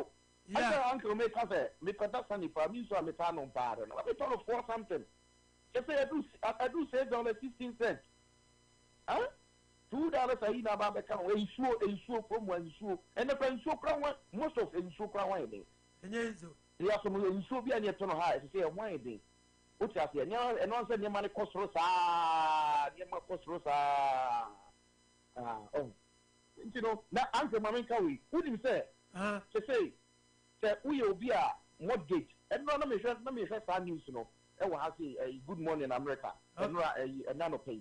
I'm telling you, 5% and about the count.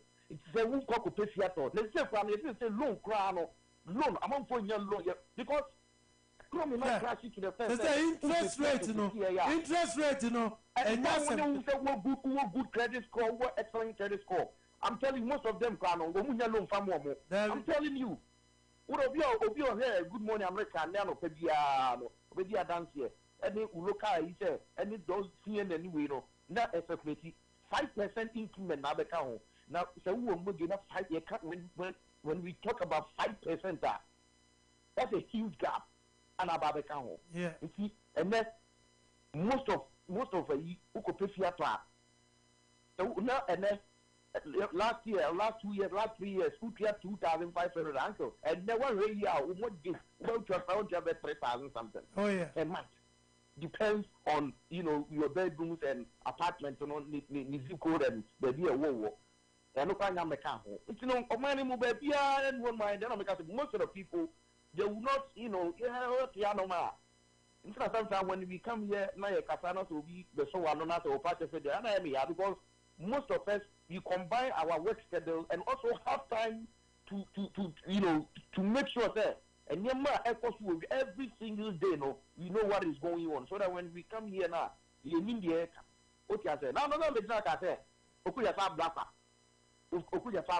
or no certain plan on no so business class now no they call other than honorable things are so happy yeah sometimes whatever that we come here,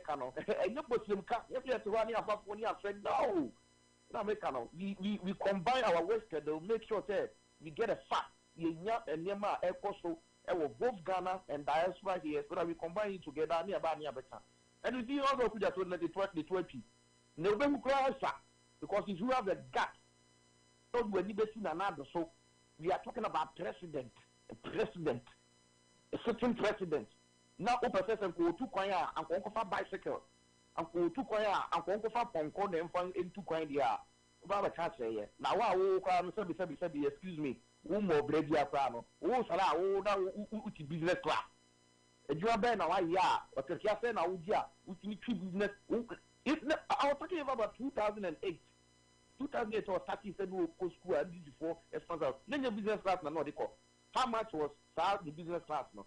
Those times business class 3,000, 4,000. We talking about 2008. 5,000, near $5,000, near $2,000, the corner of course, and then or no say certain president. No, or call DBB or 2 or 22 or DBB no, or no only who can say, or no 8 fat, you can't say a planner, a year, security, any one year, I was you know. What here the Tukum, which I say, and today I don't want to go hard on him because I'm in a good mood.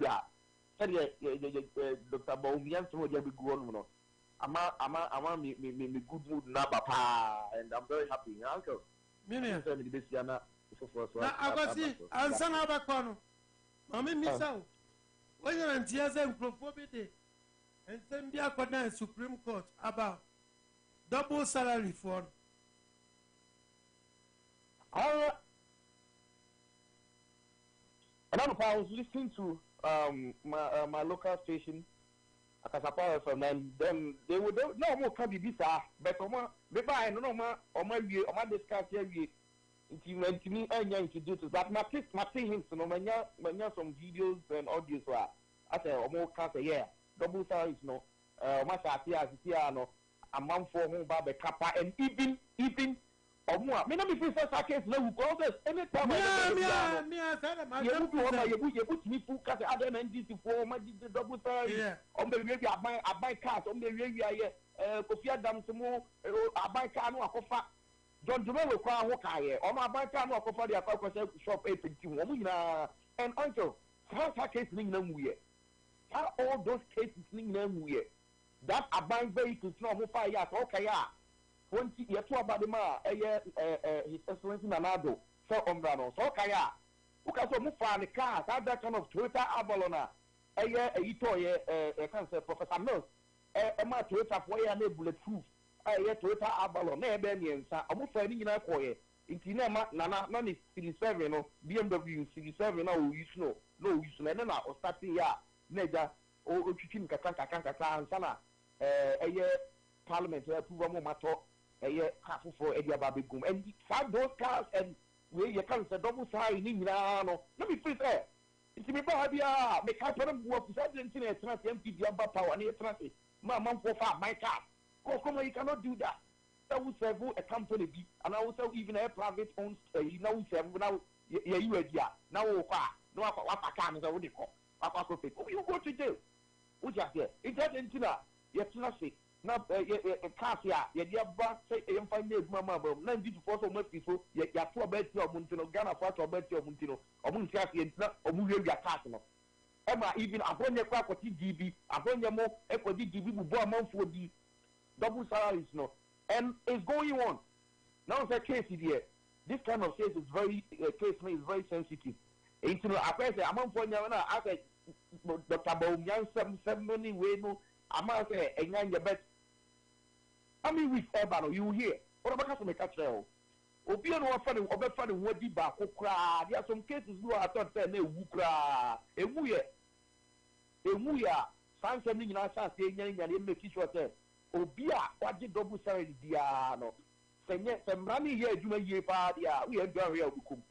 Some money here, do a year party, do a year.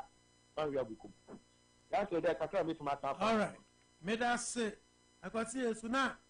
I'm say, my message free, Ali, or say, I'm say, I brought your car or more, almost submitted a case in the court, Supreme Court, no, and when him say, a free a chinacon, yet anybody actually, they have your son and also a busy affair. And that's Papa, I got see you soon, from Cincinnati, Ohio. Mammy, but I'm going to watch Yado. Open you watch Yado. Not me, so. And my papa, you may. Yeah, it's any and one more last week. Now, the Diablo. I want the Boko. You ain't here when you may. Oh, okay. Maybe Kai Akasano made it my dear, that's lay so. Me name at that cause MC Flo and I mean Casala, you should be able to say, Mr. Ramo. Minian Mamola is so. Titru Minian North for no. Say, me can't send the Asuma Mekayano, a hat a binum. The Pamacho P. But say that let see a canon. Sabe, Mekano, I will go a casa, and he said, Mekasatia, one fan, the born in Chanoy, Miss Ramopi. Yate. What can Mekasatia, Miss Ramopi. One family born in Chanoy. What can I yatina? Or the same. Miankasa crowd me free. Kungulugu yo, and Tinokasa. No one can hear. And you will be a Mekasatia, when you say Hanabiano. One fat enchemy. Na Master Michilim in Agina. MPP Korea, a dear before beginning also, a casa because of the SSO Moya, Umutimi Engeno. And I'm going to a casa, and he said, Mano for me, my casa, my Dimatum to Miss Ramo. Some more fun say at him, the dear Monfa, and Chairman, Yasan, come a person here day.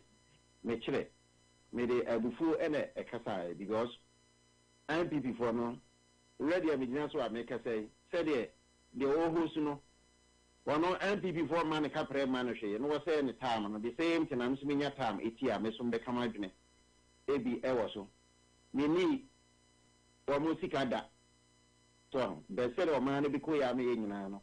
Instead of me in Nano, you try to say a Becassa. Sadian Punia near Teaso. Say a bedroom and a market buffet, and I have yet my day. I can't Yakan. So, a hat be brave. Say, and some working material in some band and material in yeah. Na Minia Kwasi Yesu. It is our day, Sa cars made double salary and home and some. What day to many more one so a Canadian a fat at home. On the Esha before Akwasi. Akwasi Kwanitum, Yawa Dumana, Enkusi, and people. Oh, a month why shall say prosecuting. One year or Moshe, then I say MPP for me and Yachum Pono. 1 year or Moshe, a bar for Frono. Who's a doye, and a bit now lay you so. A kind said, me uncle send on the 2 at 7 a mano. Say, Mamma, say, no, because there's 70 cars, 17 cars you. Will be Fred, Nanado, say, cars and Indian or the man. So, and he, so I was a bit here. This time, I'm not maybe you might remember the Akasa because I win as a mamma, the wolf will make Casana, I could see how we are.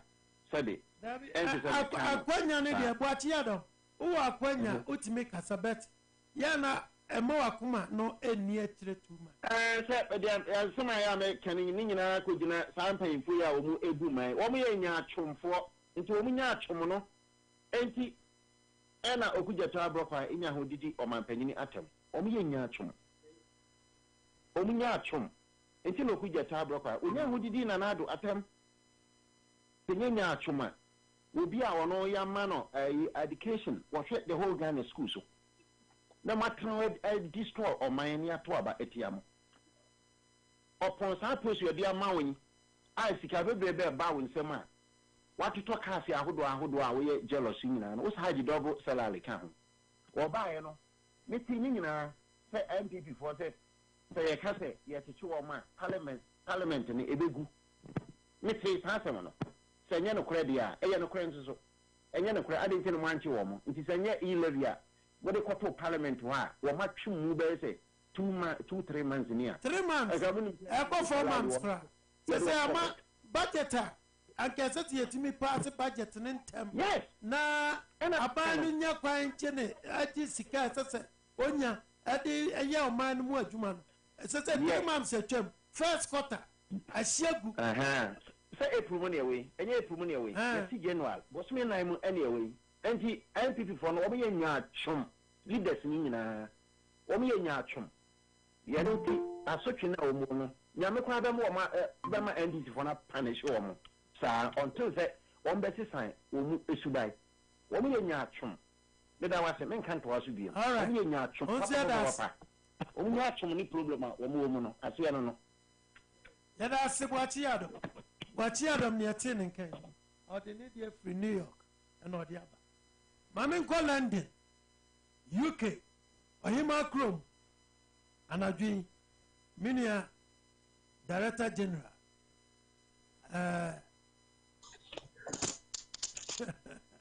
Director General Mr. Bra Mike. Obey. Now what is that? Nana. Oh, Nana, don't know your pa. Mr. Achi. Now also. About the other. Oh, good. Kofiso Chiao. Oh, Major, so Mr. President, you know, I'm saying, a person joining me, but me has a meeting with the Google meeting their man. Why? Oh, okay. And then Mr. Farman and that. Yentin and Kanda. Now, what years? Now, my antenna, no, antenna, no, opinion. Okay, good. Okay, 1 minute, I'm following in a manner. He wanted to join me. All right. Yo, and then come on, yeah, Dino. I'm a minute, I'm not to see why. Just a minute, make it back to see why. And the woman said, a man penny, His Excellency, Nana to Danko Kufa. And maybe some more back here. African Americans, near hope no. A year of return. What boy? 2020 no. COVID-19 and me and Maso. 2021 no. Many sure so much me here because na COVID no. Na borders no so and share that. Emi bet. So say there. I'm say abrewa here yi pumakwa. Yankopon ya aduma 2022 yi. Ansa na ba kona wie ya no. I'm say eno dia modi ato so ye. Ghana your destination. Ana bibisa I think. If I just obit edino oma ya sontina escape me kaka. Na yentimi enko. Isaji. Okay. Hello. What join? Patron, my journey. Now what's the coffee? Or try so bit my way here. About I think Obetra link na. So I need the idea of Sunday move combat. All right. He's really eager to come. Okay. Yo, now I know you are quite here. The Messiah. Party with keep Monsu mona moya akuku dem for what me baby and semu nia obi abi no only and check that about me be che munu pa na first of all me chia our tifo so ya jo so hat na instead of be kai no oshum pa ejina me ye me summary no me plan on 5 things oh ne ma mienu ne ma num yeah pa oh or church Ghana said ye yamamu any economy ECTA and sana MPP ebeba baimu and now or say near Matsuswa because of Ukraine into any pandemic na aba and now or such near Matsuswa MPP aban aye and also chere near mass and MPP aban ni ho a enka de ebeden esitie and I feel or chere near ma aban de agu akwan mu a ye bo homoden a ebetima transform Ghana transformation agenda na ni nyina kasa tie mu nyina no na nsan na pressure kakra e wa aban no so yeah e chere say e be a scholars pa obeti IMF for oh Ghana before COVID kana nema nkoyi okasa so Mike okato watra ho yeah onka ensi pobi so maybe okasa okay asemwe na oka ntem kohwemu se no kra so na obi kan so kan watra obi kas okay Ghana ho kire o Ghana Mike how would you not agree with the person say ho kire ni wiase bavia yeah and it's easy to say obekasa ho kire o Ghana na mom aho kire no also oche baby potty de efriba enti your kasa na tra and your kasa so a kasa so age the bibi so enti so we be catch you say maybe pre-pandemic economic fundamentals no or economic indicators no we na enya deɛ na ɔka kyerɛ wa na afei yɛyɛ comparison no ne yɛahwɛ baabi ɛfiri ba ɛne baabi abɛduru Mike okay saa na yɛ sɛ at least no we are making headway but as usual with Ghana politics no politics of generalization tu fama mu ɔka asɛm no so koraa ɔnkyerɛ mu yie na woka obi antumi challenge o nti wokasa na wakasa agu na wode kɔ hwɛ deɛ ɛyɛ dɛ wɔ asɛm wɔ mu paa ne sɛ aban ntumi de ne nsa esi ne bo straight sɛ economy no koraa no sɛ ɛnkɔ yie koraa na ɔho because NDC wa manage we say that COVID wa manage Russia Ukraine war ɛno nyinaa akyi no wode compare mo record ɛwɔ 2013 to 2016 a MPP is doing far better my quarter say enti wo wa ho kyerɛ mu a ɛno korɛ bɛ ɔse nunso na twɛ opɛ emre paso na nkwa mu ba na wa kyerɛ nneɛma wayɛ nyinaa aban Mike 17th bi aban list a me fi sɛ crucial pa so ɛyɛ aban expenditure flagship project flagship project no ɛyɛ free teachers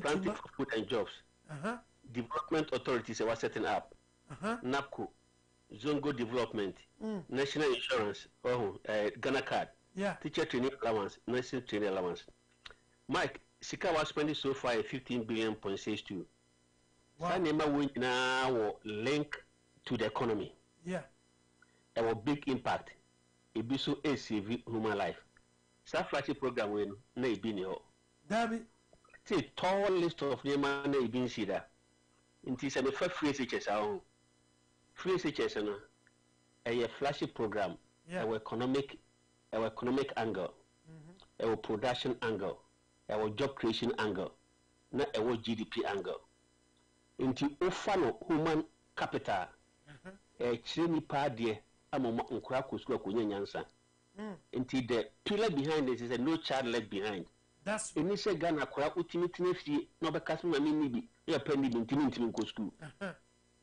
before na nkura bebree free SHS ni hu sɛ woda free SHS no nkura on betena fie onko school akwa no ko school a onko school so dia then it was social cost to Ghanaians they say nkura when you be bit my cobolos a bit my arm rubbish. Okay, so that is the cost to society. Neglecting a child, not giving a child access to school. Brilliant, needy children left behind. Free SHS no, I be keep provision say, nkwana bit me school. Enti o building human capital. Economic angle no say, government has built a signage ni say, even though spending sika no, on from boost to economy no. Enti to support free SHS no. We introduce a warehousing project. Warehousing project with two angles. A buffer stock a poultry farmers. At the same time, they support two school feeding program. Enti wasa building warehouses. We are in okay? Wasa yes okay. Sanitary ma enkofo enya school uniform no. Main farmer enkrano. Mike Mitchell was say. Mesa school feeding no so they couldn't say atum. Enti fabiti say ye man kra uniform no a creating demand for textile industries. That's my free SHS nkoma say na make you enti textile industries no hwe nkra mu cost to Ghana mo free SHS nyina no aban ma free uniform there na say aban kokokoto ntade e be pa ameboa enti company who produce wa na aban ato so that company get money from Ghana government to also employ people into company no so ono so nkofo ho mo koye adwuma ebi ye planting manager ebi ye production manager ebi ye laborers o mebo a dan nkofo so nye sika no mo so de akohan dan ebi so de bi ski dan nti e be economic cycle so circular flow of income. That's right. Income, expenditure, activity, then it turns out the Kobasa round now. This one angle place a church. School uniform. A creative job for only the textile industry. See wow. Tell us how more pump uniforms. What I mean by tell us is what pump. And grab million. So tell us the green. ebe pompam nema enti yemra planting for food and jobs so yeah so enti ano so no wo produce aduane no ye de bi ko ba fast stock ye de bi ko warehouse onye nsamanfo na o Ghana fo na o omo ye adwuma itia omo to omo wo cars omo de ye adwuma enti cycle no ekosa enti when we say this flagship program I've just chosen one economic impact, human capital development, then contribution to GDP. Now, Mike, you say free SHS in you. Free SHS in you. Free SHS in you. How much money would you spend to boost up the textile industry?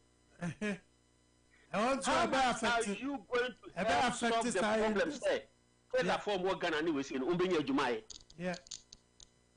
We dum so nka ho. Anka tell form no we see nti oye we nyina no.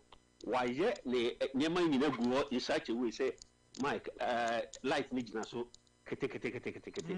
Nti over all this flagship program now Mike there's enough evidence to suggest what government is doing. Owie no na oma another critical area of say and also AD Ghana Fonya. I'll go on that area. If it be exceptional items. Now these exceptional items, you know, I never a Ghana in your part say, and yet exceptional items you cry, Mike, in COVID buy, you know, in Kaban bit Maconini. Now say exceptional items, you know, I am more bonny beer will be better than Ghana or Boo Ghana Maya, a Yuku Raho. Bako, your fellow bank financial sector cleanup. Okay. Mike, you're Ghana. What who say be queer kokota obi kase utimi kokoje secretary bank the commission no ati anyway say yeah the kodu bank maybe Ghana yen nyina ehwe TV so ma maybe ko okọ bank so okoji sika banks Kenya ho your Bank of Ghana ye dey aban the adwuma hye mo nsase mo unye police mo hwe the bank for ye obati DKM obati we adenti na yetina ho ma sa nyema wo nyina akọ so na your Ghana government ho your government of Bank of Ghana to the extent to say Nipa Aban have to spend almost 25 billion. Say Nipa musika da hono sa Aban to sika na ebi be bodam Nipa be bribewu less than the MCA nyina enim Mike if it be excessive capacity charges and also ni say you rakofo fri Aban mu the year 2009. Aban obetena so a mills any Mahama or is your president. And now Ghana economy to achieve be energy a part of it. And your manifesto say umbu Ghana mine 4 years. And a mills to a more Ghana from 2009 ABC 2012. And a Fufi Antwata and a Ofrimu into free money near the Mahama. The Mahama so buy and obey be a very critical policy.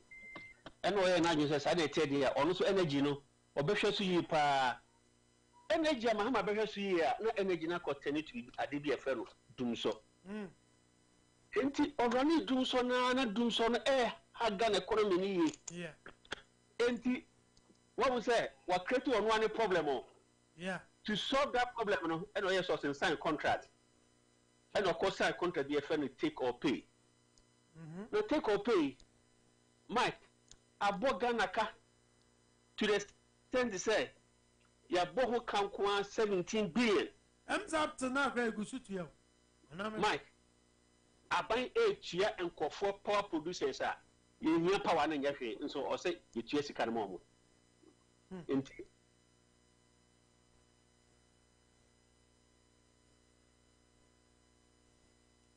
Hello Archie. Yeah. Hello?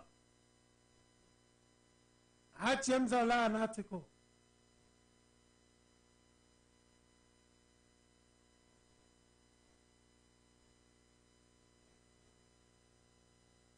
All right. I'm saying Archie line no article. Nanka on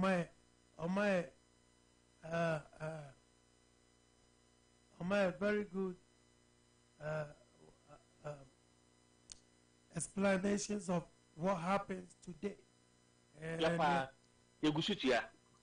Enya juma, aban so ba ye revenue nya na sade kutua saka we ka o sa aban bo hoka hwe de ye kogisika say ye de beye Pwalugu Dam na aban se stand say o de be Eastern Corridors Eastern Corridors so wanye kwan no wanye they say e ka ye boy ye interest rate nyina no e de say sika ye kutua se we nyina enti innovation bia me fi say enka aban enluku into one on check Ghana for say me ba ye no busia we ene busia we nyina no Ghana for ye tua ho ka sa busia we so no o fa so bia ba ye den enye ye ye ko busia $80,000 say ye de be tua electricity distribution of meters say asem papa bia anymore okay enti odi kodua nua e wo strip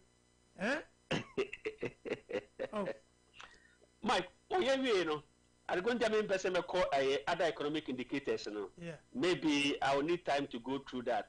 And there are various economic indicators Dr. Eboboso say before COVID no na ne me kuyi pa and after COVID no so no they started ye be no rebound. That's the government project now. But Ghana Mike the most single important policy a game changer or MPP government in any digitization project led by the Honorable Dr.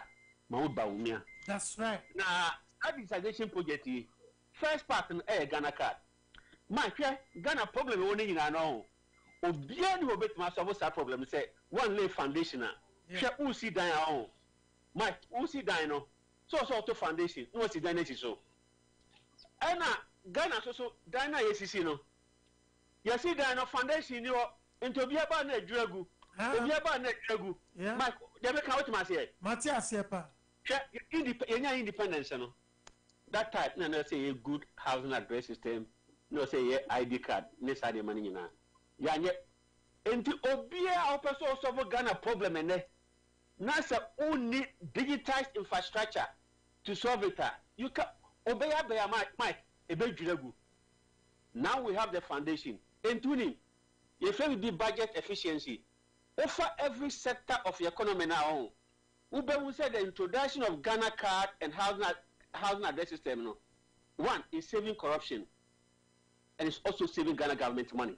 Yeah. O picking every sector there. Share. Emphasis be say payroll. Sort of be say ghost name. Meboa. Every year be eba. Okay. With Ghana card anyway no. Abanye the co-control accountant general. Omunya magic data ni we after you because zero payroll fraud. Send and say national service there you buy it here. That is one thing Ghana card can do for you. Share it say national health insurance. O share Ghana be o share maybe a fear pokuya echo a home mokobo meboa. She nasu. Mike, look at any pako queue nanka COVID abai. You could queue you could queue say national national insurance. Now with Ghana card, with mobile interoperability, at the comfort of your home. You can do it from your bed. Gradually you go boys in if you home. Yeah. If you are kakra. There are several ways to solve corruption. But Ghana and your political system, no. Sometimes you have to fight enemy within and enemy outside. So, fight one coffee because a bet for 2 coffee in this one, or mono involved with you. Enti Pamuchano, digitization on one summer in Yasimbia. Digitization need the only thing, and 8 minutes summer ahead, a contopa. What must say? Enti, that is the good thing Abana and what my SEC. Mike, offer digitization now. Share. Oh, Kruma say, also, you should tow boot the boy. Am I on? Oh, yeah. Okay. Into who should tow boot town. Tow boot Ghana, the tow boot away. Who could do her? Not to know a dear man any party or Nipa Bear 2030. A bit in tone, a journey we see. Okay. Mike, I will change your mind and say, who do her, session now call me boy. Because you will be a friend of cost of emission. Cost of emission is a can't issue of Ghana and be bringing papa. Until Musia, Yahume Koimuno, affecting human life. and there's scientific evidence to cost of emission and cost of health. Besides that, no, it's also to cost of environment. Now, if you are saying, Mike, UK, by 2030, there will be no production of this engine, combustion engine. Produce no more gas. Yeah, no combustion engine. 2030 going. Produce car engine. Combustion engine, and they use petrol and gas. Petrol no out. And they are going to face a hybrid car out. Yeah. When it comes to electric car. And it's a Ghana says here, now you're mechanical. You should be thinking ahead, say, maybe beba, but we must say, in 30 years' time, Ghana be home for so, and I'm home and need to see us as a micron and Koya Mamia, member, a bit home for so. Right. I will introduce TVET, 3HS. We introduce STEM. Ama Ghana for a team when they award a friend robotic, we see. So what I say? That is the future. And by 30 years' time now, and winning free about Timrano. Not the whole world now, we electric cars. Ghana is ready to compete with the world. What I say? Amamono, and yet you know. Yeah. Yet the yes is in Chima. And this is a automobile MPP automobile policy now. Mike, you see the linkage. 3SHS, TVET, STEM, Global, Infant Echo. You call electric cars. Into Ghana cars you see nay. A better baby when you pass in EBM. That's right. Electric car. Mike, then away. Who just as for some we are, or my robot new we see, or what in electric car EB. I do too much aroma. They see a computer language in this animal in our Ghana. And Amamono, a idea they are preparing the Ghanaian children for the future. Yeah. Obusun Tias, yes, sir. Now, on Tiasiano, Mike, or the propaganda and the tackle. Sir, some front one, not talking. Yeah, Ghana, who change be Mike, be life choices, let me catch it. Your Nipa, who show more Ghana pa, and a be brave, or person who said the Ghana for this year. Try and go out Ghana in the evening. A heifer in the Munyesi free. To the extent say you're 1 trillion. Our digitized world, any government will be stupid that there's 1 trillion in digitized world, you don't know what the money is being used for. And I might e-levy. Tax obia tax is difficult to pay. Me Omame chance chancellor why. Woman you register say on TUK ha. Say be any business near the tax no.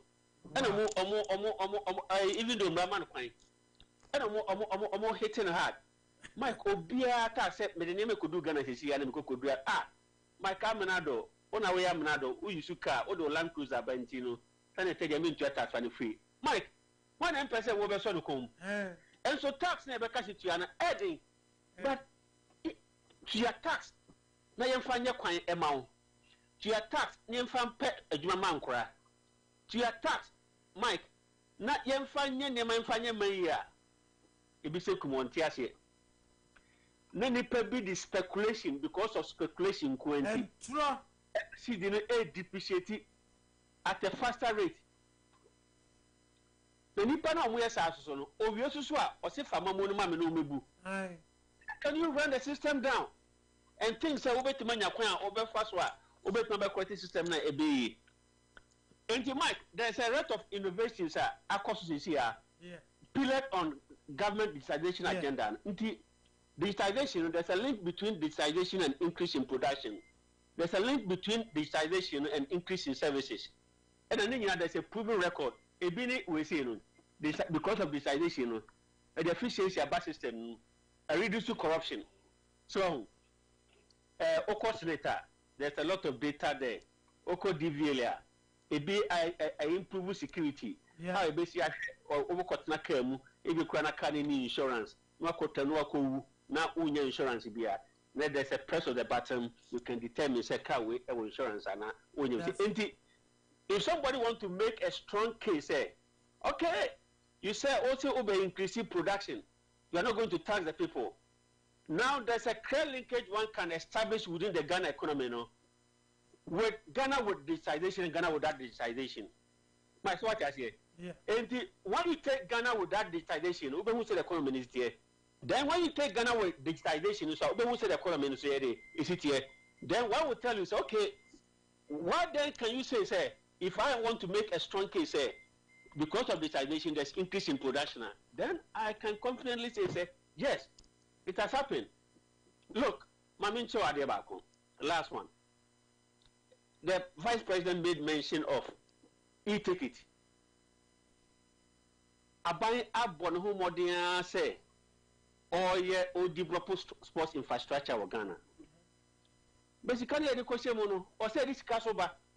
They said Abai mobile interoperability or the e-levy bar. Would that infrastructure can pay it off or no? Yeah, it's a football. It's a discount to pay by itself. Yeah, ticket in a conco. Mike, through the digitization project and government digital platform, no. Almost try sanitary there. Cut Ghana match, no. Yemfa and quad digitize when you take it, no. Vice President said, Otihono or share and who dream. Mike, Nasano, not digitization, my Mexican and some phone a group can home. And now he found the echo. Yeah. And the one who say, Edisikaba, and he said, I buy price of money to customize car insurance. A baby, Nima Bebra, and some phone moya. Emma Yesika Ghana football. Yeah. Yeah. She can't to copy Mubotomo. We are not a catch or say, free SHS and yet. We are not a catch or say, no, the So there's a clear linkage about the government digitized project. Okay? Anyhow, what are bound to increase revenue. And into no more say, oh, this government, when you see that mine, yeah. And yes, Okodana Diachi. So we are both and Sana Diachi. Udria Bibi and Sana was so about. So what you want me at your baby Manan so about? There's no way that we are a bed. It be my own. So far, so good. But we say important question. We say, that means any pound chin or Ghana. Mike, Nipa Huchin will be a me electricity bill, a cost of papa. Now, the electricity bill £250 at account. Hey, £250 now because yeah, £250 and at account per quarter, every quarter. Okay, and now Mike petrol widen. Marketia yantum. Okay, enti Nema me spending. I'm spending double this time.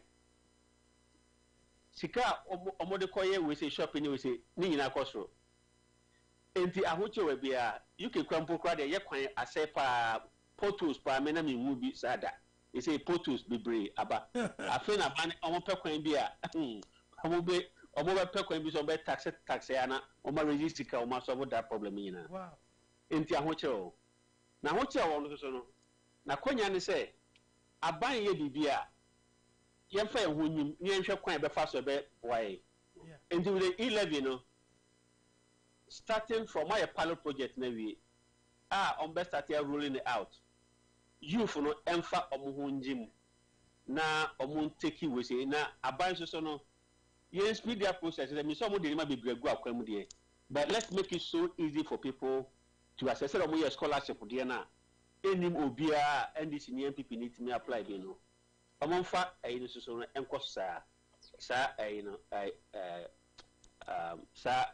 youth start no me enfa no na reduce pressure no na the minimum resources no so no ya me enim ko hopa how do we utilize it to the benefit of all of us to the maximum that's good me fabricos be no MY galamsey no production hefa na efa it has to come through the official source.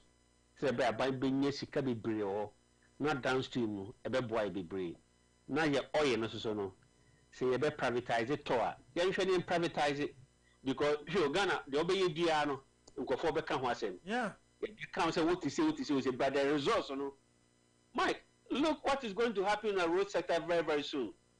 So because ebi edi ntro e ka kire wo say we e-levy da because of e-levy di koko yi usika o invite wo say come akronfo mra na metake wo fie because the big question say abanze obi a oti Ghana bia wo usika 100 Ghana cedis no e-levy we and affect you Mike we e-levy transfer 100 Ghana cedis bosomi 3,000 Ghana cedis ni minimum say Ghana obi a 3,000 Ghana cedis we here ni e-levy 100 Ghana cedis a day free we multiply 100 Ghana cedis by 30 3,000 Ghana cedis and obi a over transfer 3,000 Ghana cedis in a month 100 per day no Ghana ban say e-levy by and affect you the eba ni say no bi ko ka kire say e-levy ehia fo ntina ebe ha o David and e-levy ni say okay wo bibi kakra wo nsem wede kakra no through digital platform a wo be use enya show opa wo de ote kaneshi o kosta komono for sika show botom fako focus ma bobo ya no fanko sika no be dura ma wasoma dwowa no problem e-levy advance there be I want to make life easy for you my baby did this infrastructure no for that means we for sika na fire this transfer na mo meto kakra bi kakana meto no nyese me ya ban kwa me gidi adi manimu me gidi ama youth ni so mo fanya adwuma me gidi aye wo amkasa wo kwan ama wo all right Mr. na usi for yemre na I affect you enti ma me ntipi hu so office obi o transfer e-levy 100 Ghana cedis wo kabo ma boso me 3,000 so here need dia and say Ghana for Mike thanks a lot why all right yeah that say way achi or the free UK and about energy and then as papa Reverend Samuel Reverend Yes. And then I do chat to me any empon. You say yemi achi. O aba chekimo woni dia we sua wo nyame bi ho. Ba yeso yereto once ye sua ni there. They were there. A vice president or yazi. Yebese Ghana for there. One omo kase abano yehwe yembi sa won de ba de na wo so waye yeah anamebwa sa wo bi eyehwe a ba de na wo so aye that is because you can't criticize me abra wo yehwe what is it the NDC gonna they don't know what they are doing. Ghana for me Ghana na say we Ghana from Ghana no more can you na me said that lecture I said that said I'm not there no na ba no ya what is it but we have to educate the people we educate now we better whatever he like his years because in the or I will fool. It's in America there. MPP executives in our constituency and mayors, if executives in a way you want 1 year, Juma, one ma, go fool. Abandoning Juma already, and I'm a yeah.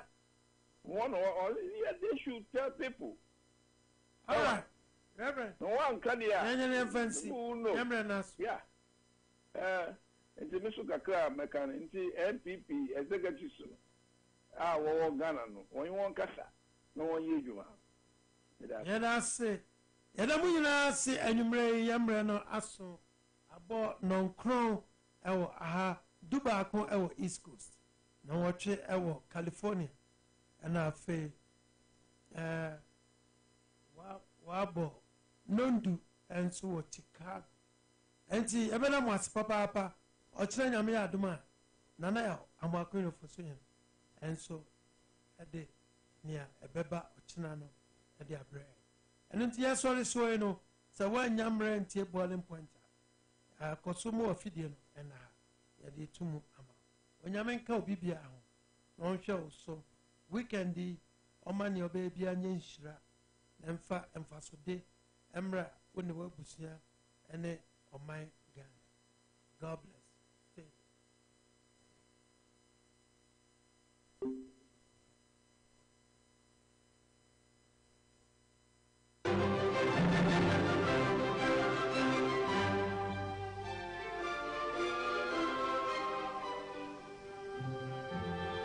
MIT4 nyina jomo akwaba de babalem point so man 107.1 FM ni Asha FM so o fire live e ho no ti o na radio e wo asinfosu eni enti wo Jewel FM e wo dua ya nkwanta after 2